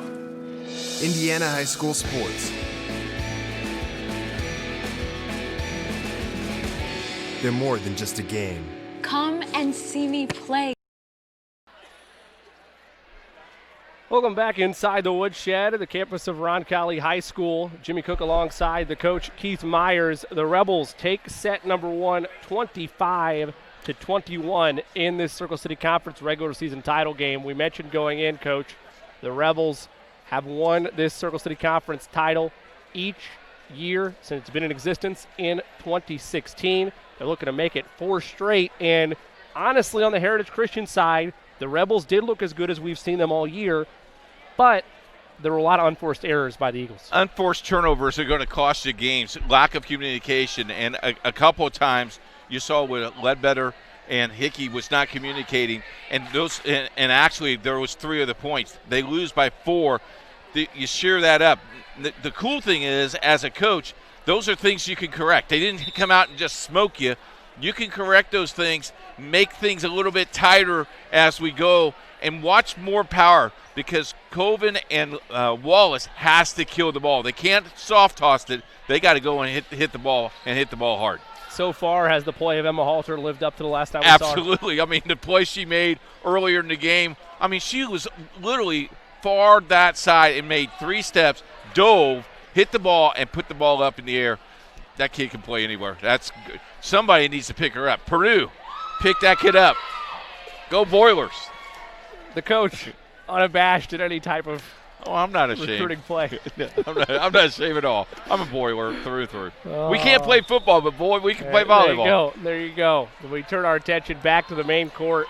The Rebels will have service in this second set. It'll be Emma Halter, the libero and the sophomore, who had the ace to clinch set number 1.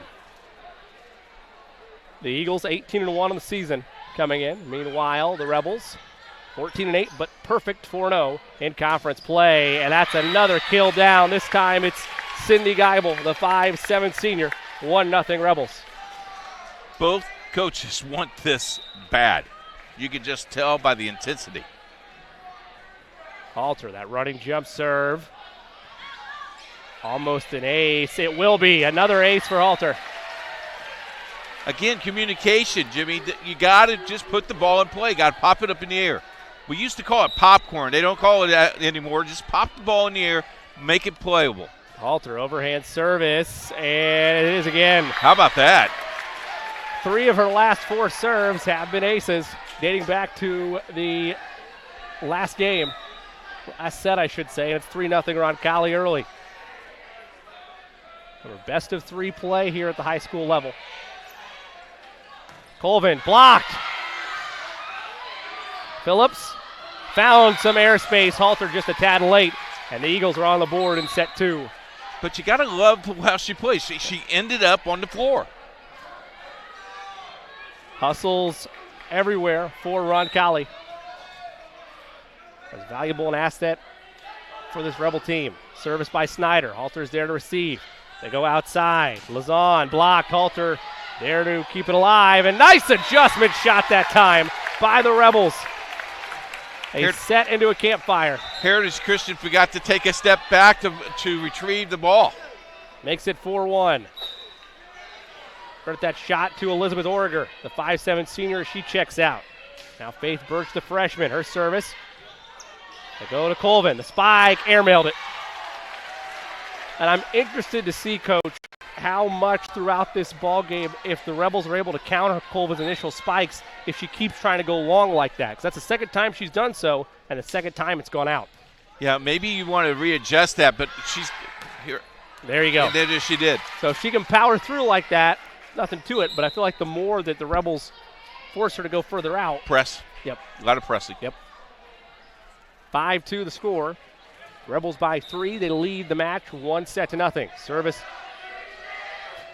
belongs to Gracie Ledbetter. Make that Paige Hickey, rather. Rebels spike is down. Sydney Geibel. She's listed at 5'7", but she can get up there with the best of them. 6'2" Roncalli. Now, if you're Roncalli right now, just play your game. You're to a point where you just can match the intensity and just play relaxed. Yeah, you're approaching cruise control levels here in set number 2. Molly Rader, the 5'6" senior, that one's in the net. Just as we say that, how about one thing you can't have is unforced errors. And maybe putting a little bit of pressure on her. You're welcome. Just a tad, 6-3. Raven Colvin, the junior phenom. Her service, received by the Rebels, and chasing that down was Hickey. It's into the net. Looked like it was almost trailing out from where we are. That's the furthest point of the court for us, so it is a tough vantage point, but nevertheless, Rebels get the point, 7-3. Sarah Lazan, the 5'10" sophomore. Overhand jump serve. Took a bad ricochet. Colvin tried to track it down, bounced off the backboard. It's kept alive. Oh, my goodness. No style points there. No, excuse me. They're going to say 2 hits on the Eagles. That ball's hit off the backboard. No love for style points, Coach, I guess. 8-3. Well, they get it back, though. Service in the net by Lazan, 8-4. coaches will tell you that's the most inconsistent call there is in the volleyball game is the 2 hits. I thought you were going to say calls that involve ceiling play, because that would also be the most inconsistent call we've seen so far this season. We've had a lot of those. 5'1" freshman Kendall Hickey with the service. Rebel counterattack. They go outside. Wilson gets it down. This front line, or net play rather, of the Rebels has shown out so far tonight. Yep. When you're looking at Sydney Geibel, Abby Johnson, or Miranda Wilson, they've been there. Especially Wilson at 5'11". Origer's service, play in front of the net, misplayed by the Eagles. That was Wallace, who couldn't get proper footing underneath it. Rebels starting to pull away a little bit in set 2. I kind of like how Coach Thomas is letting them play through this and trying to find their own.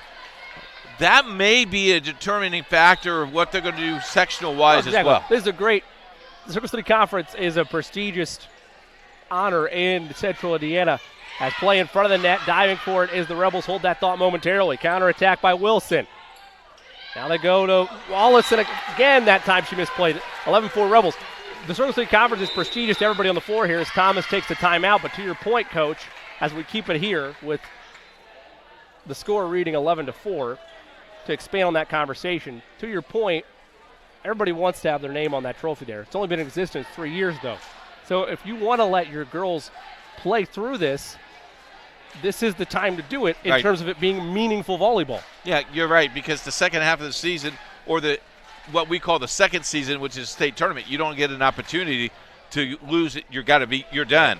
Here, you lose a game. Okay, we lose this game, but let's work on things. I guarantee you, both of these coaches will watch this replay tonight and will make notes. Oh yeah, there's areas to clean up for both sides, because there's so much to clean up. But if you're Heritage Christian, you're playing very, very well. You play Thursday night. It's not over. You just have to play through all of this. And, of course, the city tournament for Heritage Christian as well, right on the back door also. So, from that standpoint, I get trying to readjust things on the fly in this regular season title game because you'd love to capture it, but you can't really afford this type of play come the true postseason. Phillip, the spike. Halter is there for the dig. They go outside again. Wilson kept alive again. Wallace, that time it's blocked. She got all that one, though. They'll go to her one more time. No, they'll change to Phillips. That's blocked. The Rebel front line continues. Adjustment shot. Halter keeps it alive. They go outside. Blocked. And it went out, though. So Rebel point, 12-4. And Faith Birch, very fortunate there. 3 times they retrieved the ball. Give credit to Coach Marsh's squad. 12-4 the score. Service from Origer continues. They go outside to Phillips. Soft floater shot. Oh! Rebels keep it alive. It's going out, though. Where did that ball come from? Did she do that behind her back? Tough to tell. That was an amazing shot. 12-5. It did go out, though. Phillips the service. Dug in by the Rebels. They go outside. Wilson. Good. Kept alive by Ledbetter. Phillips. Now the Rebels need a counter. That with full authority by Wilson. Dug in by Ledbetter. What a play. I'll go one more time. Wilson. No, it got in too deep. So all thanks to Gracie Ledbetter. That point stays alive. Heritage Christian holding true, and they're back within 5. MVP of the game so far, both of these liberos. Without keeping question. their teams in. Without question. Phillips. They go outside. There she is again. Ledbetter again. Play in front of the net. Snyder got in too deep. Caught up and took one to the face. 13-7. Rebels by 6. Olivia Murphy checking back in, as is Grace Irma, rather. Murphy is a 6-foot sophomore. Outside hitter. Molly Rader and Wilson. Miranda Wilson checking out for the Rebels. Service belongs to Roncalli. They went right to the sophomore. They get the point down. That's point for the Eagles, 13-8. Correction, Grace Irmer still out there for Roncalli. Subbing out was Sydney Geibel. Ledbetter sends it into the net, and another unforced error by the Eagles. I think she rushed that a little bit, Jimmy. Just a tad. Just a tad. Emma Halter, the 5'5 sophomore in the libero, one of our players to watch for tonight for the Rebels, has the service. She had the game-winning ace. Already had 3 aces to her credit in this second set. Halter calls for it. Sets up Murphy. Counterattack. Do they go to Colvin? No, they'll instead go to Valentine. Rebels keep it alive in front of their bench. Halter can't get that one down. Well, I mean, she's right at the bench. Everybody moved out of the way, gave her room. And much credit there to Emma Halter, because more than likely, and she very well could have, but that would have been the third hit.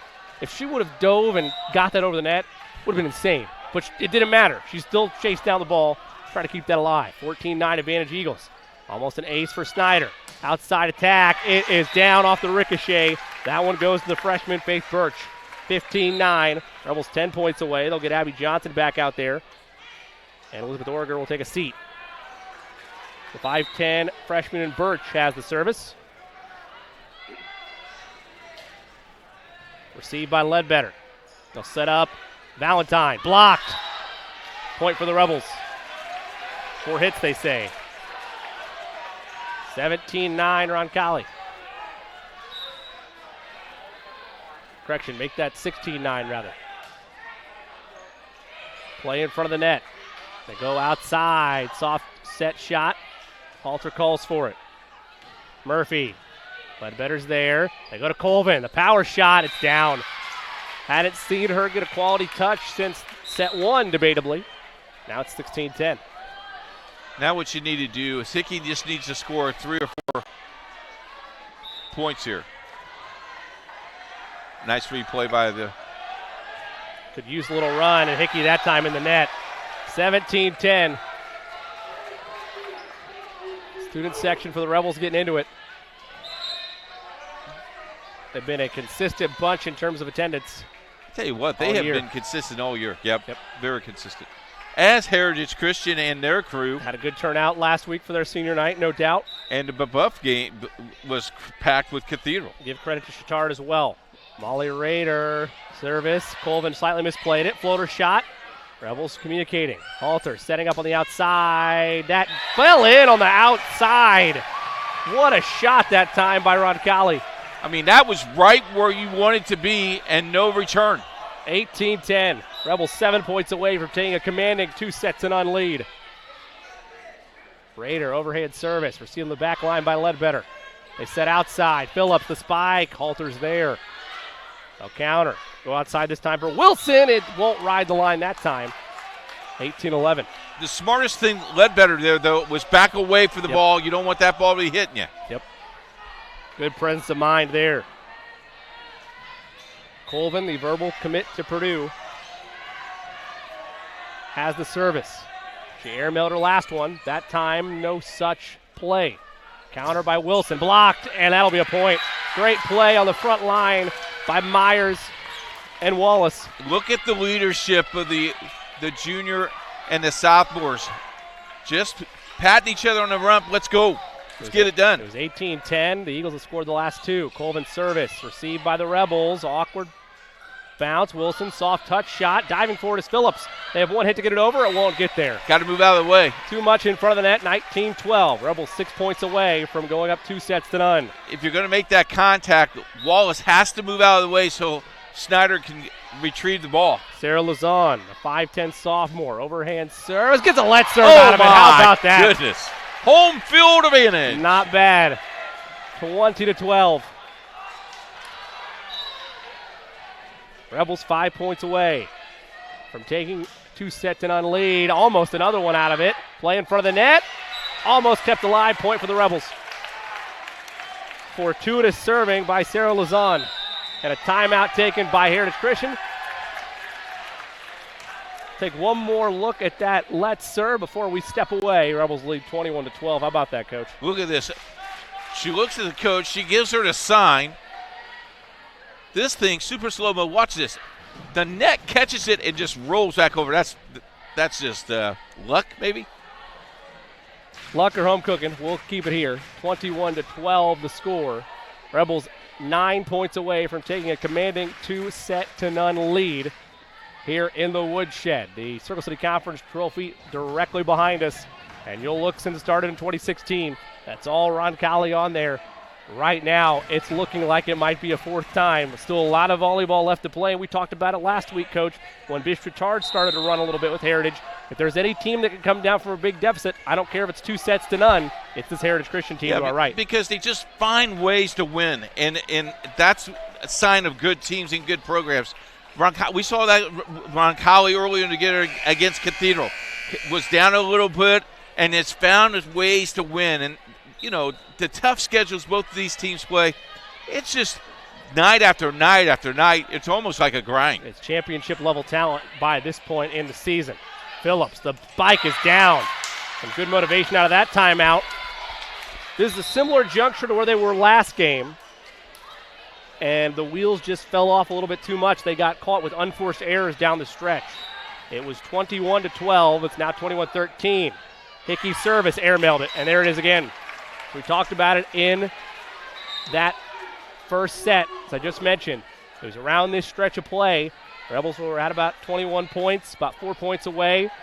Eagles would make a play to get back in, and then unforced errors down the stretch cost them dearly. Orger's service received by Hickey. They go outside to Phillips. Halter made a play on it, and it will be a kill.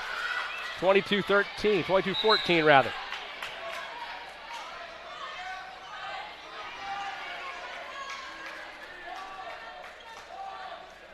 Service belongs to the Eagles. Maggie Ledbetter, the 5'6" junior. Overhand service. Halter receives.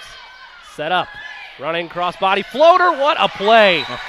Give that to Olivia Hill, the sophomore. Rebels 2 points away from taking a 2-0 lead, and it's best of 5 set for the Circle City Conference title.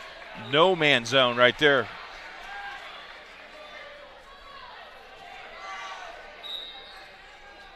Grace Ermer, the 5'6" senior.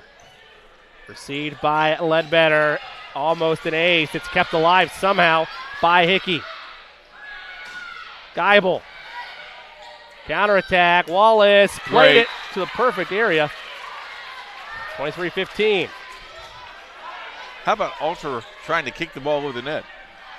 Coach, hey, anything can work. All right. Kicking is legal here. Versatility at its finest, I suppose. Ledbetter service, and they're out of alignment. Out of alignment was the Eagles, and there it is again. Unforced errors down the stretch for Heritage Christian, costing them dearly. The same thing happened in set one at this exact same juncture. And who's serving for the mat or for the set, Coach? Once again, Emma Halter.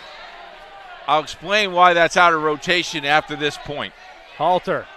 She aced it last time. She almost did it again. Rebels will have to counterattack. They'll go outside. Geibel partially blocked down for the set.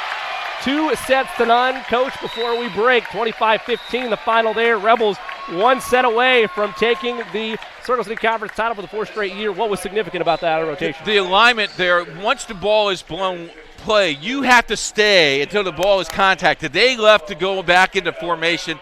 That's out of alignment. That's another unforced turnover. Heritage Christian will leave the floor, as we've seen a couple of teams do, Burbuff included, in this very gymnasium just a few weeks ago. It did not work out for the Braves. The Eagles, we talked about it. If anybody can come back from a deficit like this, even if it's 2-0, it's that Eagles squad that just left the building. Yeah, but there's only one game left, and the Roncalli Rebels are looking to be the 4th state champion here. The 4th champion, as Coach mentioned, the Circle City Conference. It's been around since 2016. It's all Roncalli red, white, and blue on there. It's on pace for that to continue so far tonight. Eagles might have an answer. We'll be back with that potential 3rd and final set on Indiana SRN. Hello, my name is Sean Kroll, and I've been a part of the Indiana SRN family for the last 9 years. Last year, we streamed a record 326 sporting events around Central Indiana.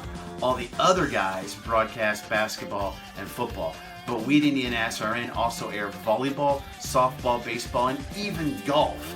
But we need your help. To continue our mission, please help us by contacting Coach at indianasrn.org. Indiana SRN, where you're always in the game.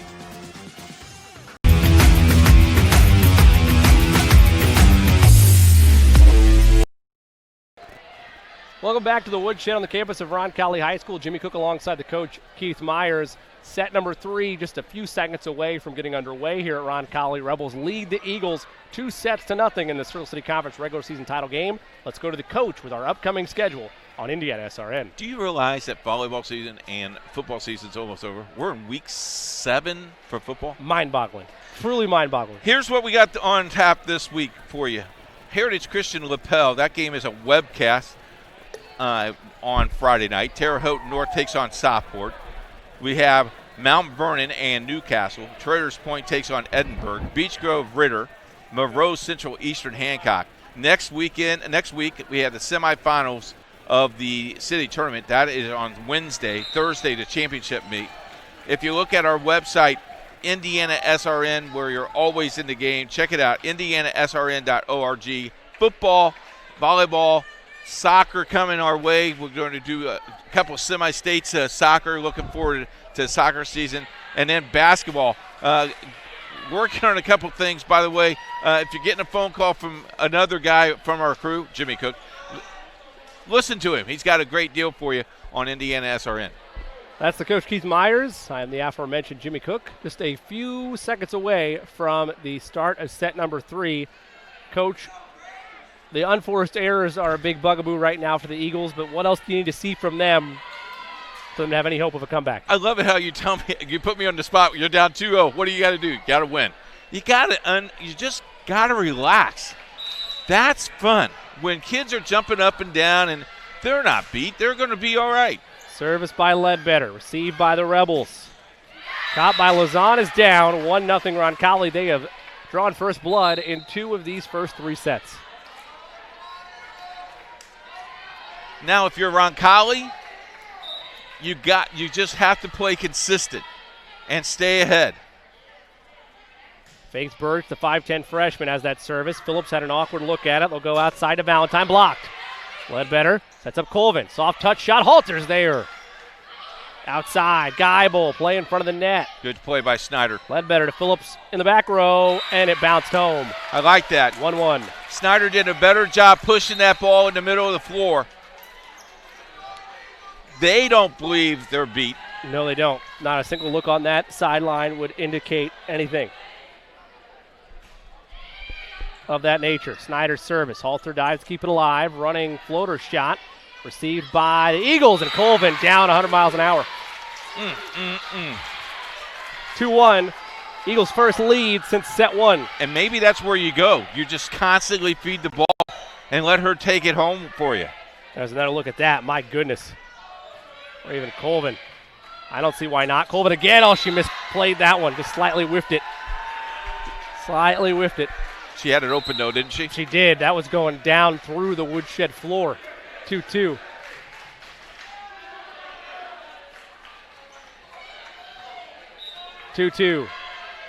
Service belongs to Molly Rader, the 5'6 senior. Overhand service. Ledbetter. They go to Colvin. The spike. Halter's there.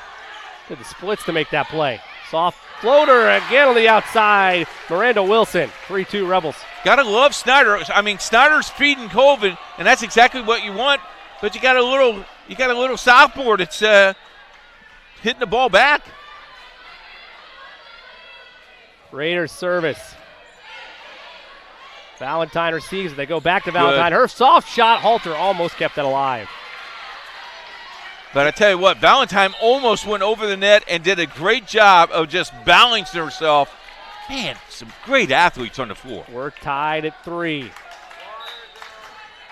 Paige Hickey, the 5'2 junior, has that service. The running jump serve. They set on the outside, play in front of the net. Nice bump adjustment by Wilson, but it did go out. I think Roncalli's pressing a little bit here, Jimmy. Open the door here. Huh? Surprised by I'm that? very surprised. Yeah. Hickey. Receive on the back line. Rebels go outside. Wilson, that's kept alive by Ledbetter. Phillips. Halter responds. Says, I'll send one your way. Wilson again. Soft touch shot. Hickey's there. They go to Colvin. Airmailed it into the stage. Both teams, though, laying flat out. It's almost like a state championship meet. Overrated chance coming from the Rebel student section. I don't know about that. I don't know. I mean, I've given my fair amount of overrated chance in my life, but I don't know if I'd say that about Raven Colvin. Phillips playing for the net. They go outside. Wilson. And that's misplayed slightly by Ledbetter. And she knew it. She readjusted her hands once she hit that ball. We're tied at 4. Make it 5-4. Late adjustment on the scorer's table. Rebels lead by 1. They lead 2 sets to none. Lazon's service. It stayed in. Ledbetter tried to play back on it. We saw a couple of miscommunication moments from the Eagles against the Trojans at home last week. That ball just died. It did. And Lazon had the let serve in that second set. Colvin, oh my goodness, it's ricocheted on a dig on the backside by Birch, and Wallace played it into the net. How about that play by the freshman, Faith Birch? You don't see Colvin's spike get dug into like that, let alone ricochet to get over the net. And that just builds your confidence. Now you can say, I can hit any ball. Overhand service by Lazon. They'll go to Myers play in front of the net. Birch goes outside. The spike blocked. 4 hits. 4 hits by the Rebels. The net blocked it. 7-5. Take another look. I believe this is the spike that was dug in for by Birch. What a play. Just down on the floor. Instantaneous. Great hand-eye. Colvin service. Birch there again. Make that Raider rather. That spike by Wilson is dug in, but it's out. How about Hickey, though? Hickey, we mentioned, she splits time occasionally in that libero slot. She's not there right now, but made a similar play that the libero in Ledbetter made, diving on the floor to make that dig. I like the adjustment here that Coach Thomas has made. There's not a libero, so they got true hitters on the floor. Origer service. Hickey to Wallace, it's blocked. Halter sets outside. Wilson, soft floating shot. Snyder's there. They bump up Phillips. The spike. Good. They called it out. The side judge said out, but that was, I think, overruled by the main officials. Okay. That was in. Yeah, I thought that hit the line. Looked in from our vantage point. 8-6. Rebels by 2. Eagles with the service. Halter's there. And a nice adjustment set. Kept alive. Wallace. Kept it in. 8-7. Eagles maybe starting to put together a little bit of momentum here. A little bit of a crowd. The Eagles crowd getting into it a little bit. Traveled well. As well as you can in this environment. Counterattack. Wilson a spike. It powered through the block. 9-7. That's nothing but Wallace and Snyder at the net. Nice job. Good communication. And then stayed away from the ball once the ball was contacted. 9-7 Rebels. Ermer, the running serve, received by Ledbetter. And it's blocked in front of the net. Point for the Rebels. It's a net violation against the Eagles. So suddenly, in the blink of an eye, this was tied at 7 apiece. It's 10-7 Rebels. Ermer, overhand service. Snyder, Phillips. Rebel counterattack. Play in front of the net. It rode the back line. Once again, the Rebels play in the home court. 11-7 Roncalli. That's the third straight point that the communication has not been there for Heritage Christian. Not as precise, and Gracie Ledbetter checked in during that last point. One of the leaders on that back line. Phillips. It's ricocheted through a block. Point for the Eagles.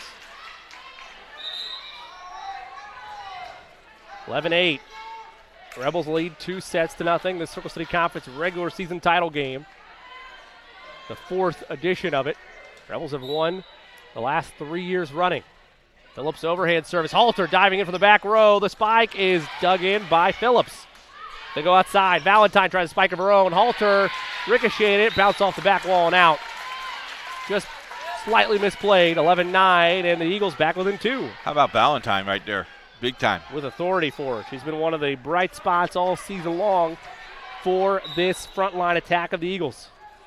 Phillips service, received by Halter. They go outside.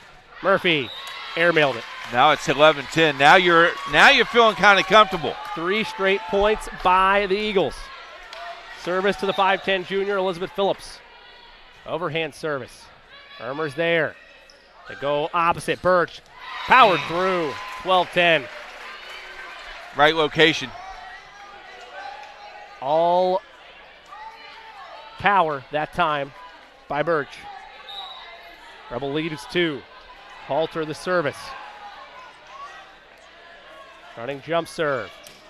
Phillips the set. Running shot from Valentine. Rebel counter. One shot to keep it alive. Blocked, but it goes out. Point for the Eagles. Valentine's took the step back.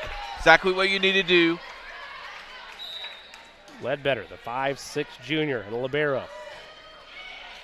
Irmer receives it. The set. Birch misplayed it slightly, and we're tied at 12. Haven't seen a lot of unforced errors by Roncalli tonight. There was one there, though, and now we're knotted up at 12. How about this? You were down as many as 4 in this game. You're up by you're tied here.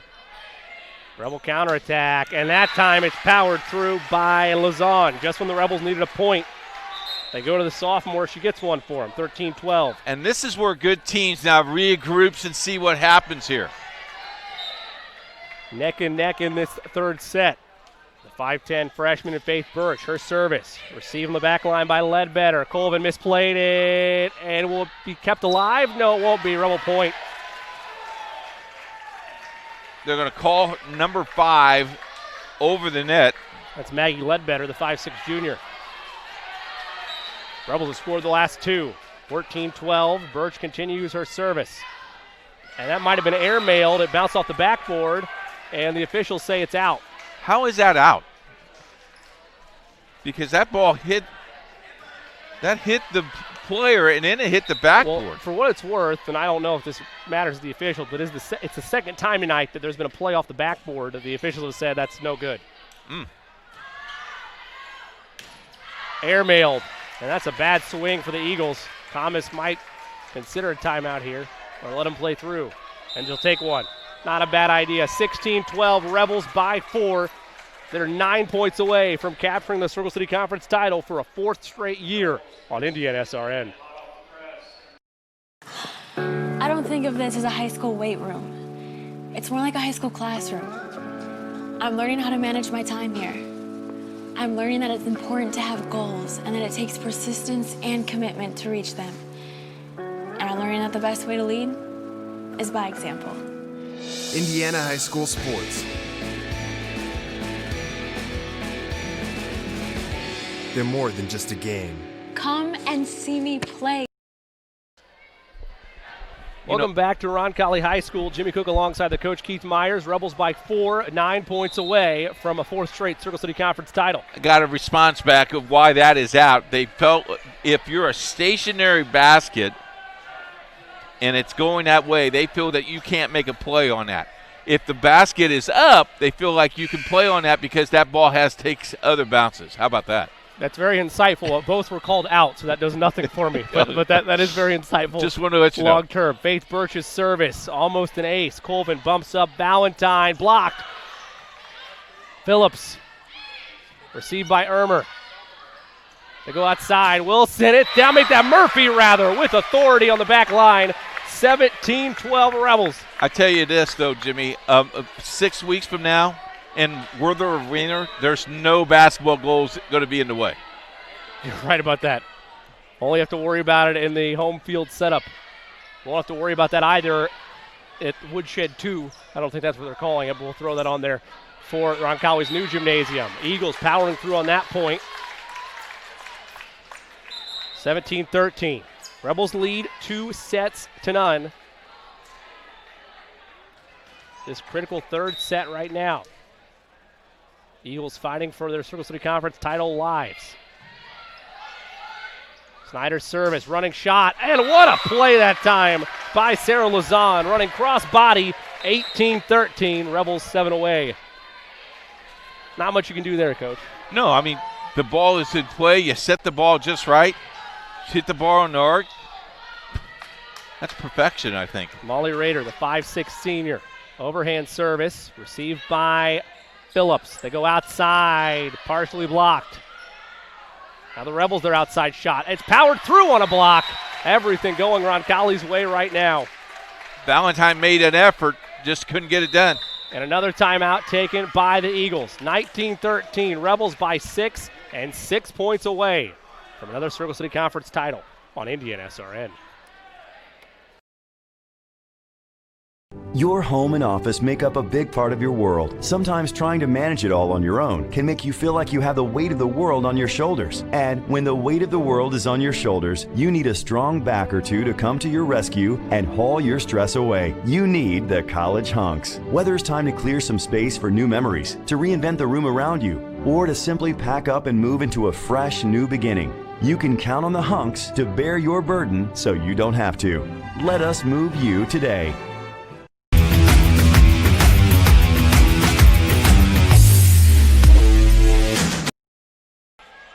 Welcome back to the Woodshed on the campus of Roncalli High School. Jimmy Cook alongside the coach, Keith Myers. Hey, we want to thank Ben and Riley. Good job, guys. Thanks for getting here early and set up for us. And good work all season long, gentlemen. 19-13. Colvin, that was almost in from our vantage point. Line judge says out. 20-13, Rebels 5 points away from my 4th straight Circle City Conference title. Raider. Almost a let serve, but it's into the net. Couldn't quite get the same bounce that Lazan got. 2014, and the Eagles stay alive. I don't think we'll ever see a shot like that. I don't know. That was a pretty good shot. I would agree with you. The best I've seen so far this year. The 5'2 junior, Paige Hickey. Halter receives. Good pass. A bump shot by Wilson. Colvin partially blocked, but powered through. And Colvin trying to motivate the troops. They're 5 points down, still very much in this third set. Rebels lead 2-0. Hickey's service will continue. Overhand service, out. Smart play there by Halter, the sophomore, guiding alongside her with the communication, the senior, Molly Rader. Rebels 4 points away. And they watched that ball all the way through. Good call. Good job. 21-15. Service by Lazan. She had that let serve in set number 2. Phillips blocked. Colvin a bump. Will they go to Colvin again? They will. Tough play. Out. Airmailed it. 22-15. Tough ask for her. Good. Another good set. Just a little bit too aggressive. And now you're there 3 points. 3 points is all that remains. Lazan. Ledbetter. Bad bounce. That's another point and an ace. Bring out the ace card, says the student section. High and proud. Out of timeouts. Now you're just fighting for your life here. 23-15. And Ruthie New, the junior, serving for the Rebels. Subbing in. Colvin the spike. New's there to make the dig. How about that? Soft shot by Wilson. Counterattack. Colvin again. Misplayed it. Match point and championship point for the Rebels.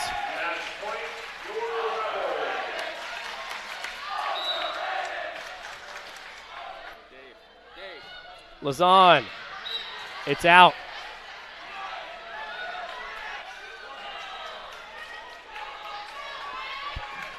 So still a championship point 2. Service by Colvin. Misplayed.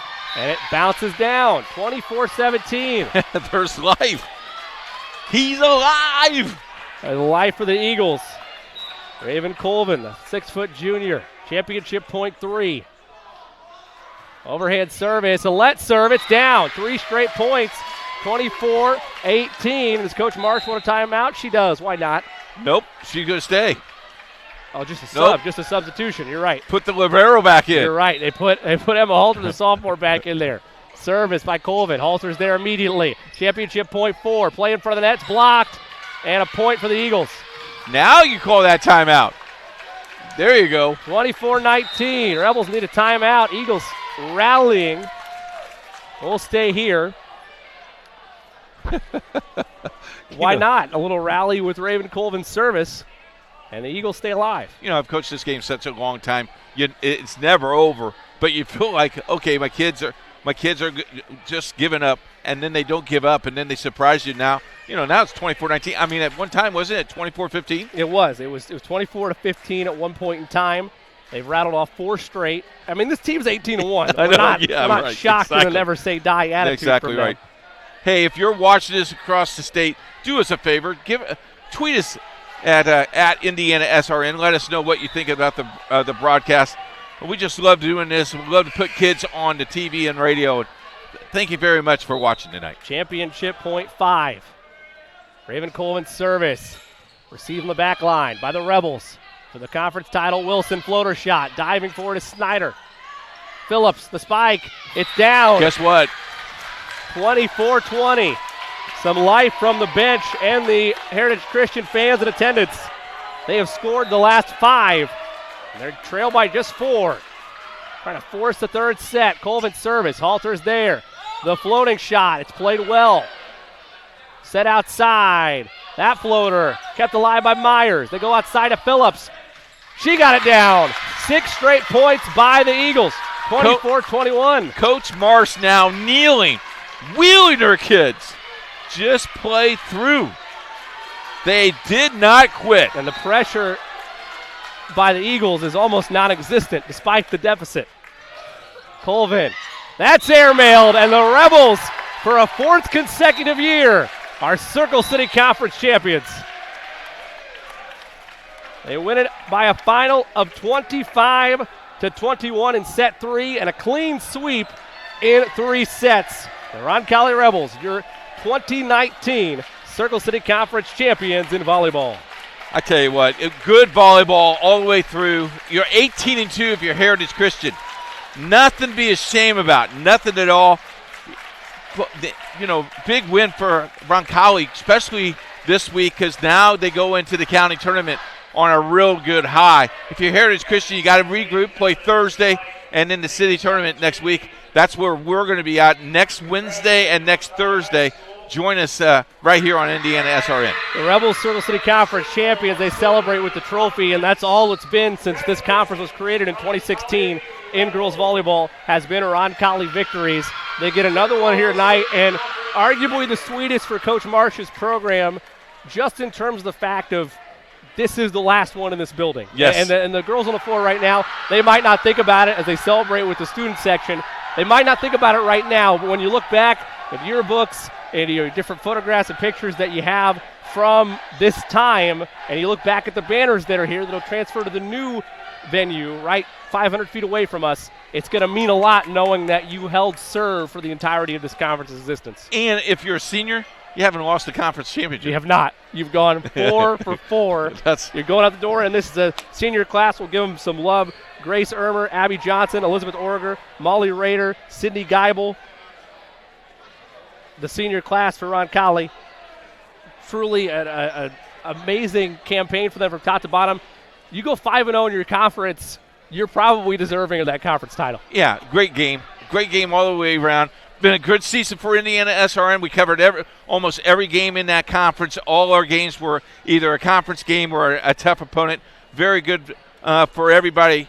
Again, join us next Wednesday. Starts at 6 o'clock is the first semifinals. 7:15 game number 2. Got a lot of people in store. It's going to be a great show. Join us next Wednesday and then next Thursday, the championship game. Looking forward to it.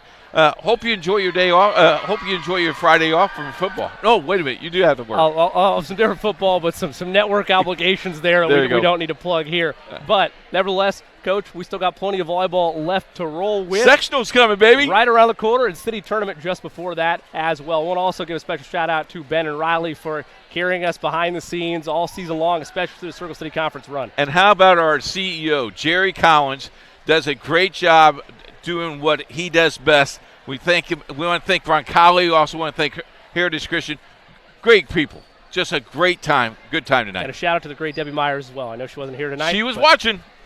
We appreciate that support. Again, your final here from the Woodshed on the campus of Roncalli High School in the final girls volleyball game in this venue's history, at least the varsity level. The Rebels win it 3-0 and capture the Circle City Conference title for the 4th straight time. For the coach, Keith Myers, I'm Jimmy Cook. Until we talk to you next time, so long, everybody.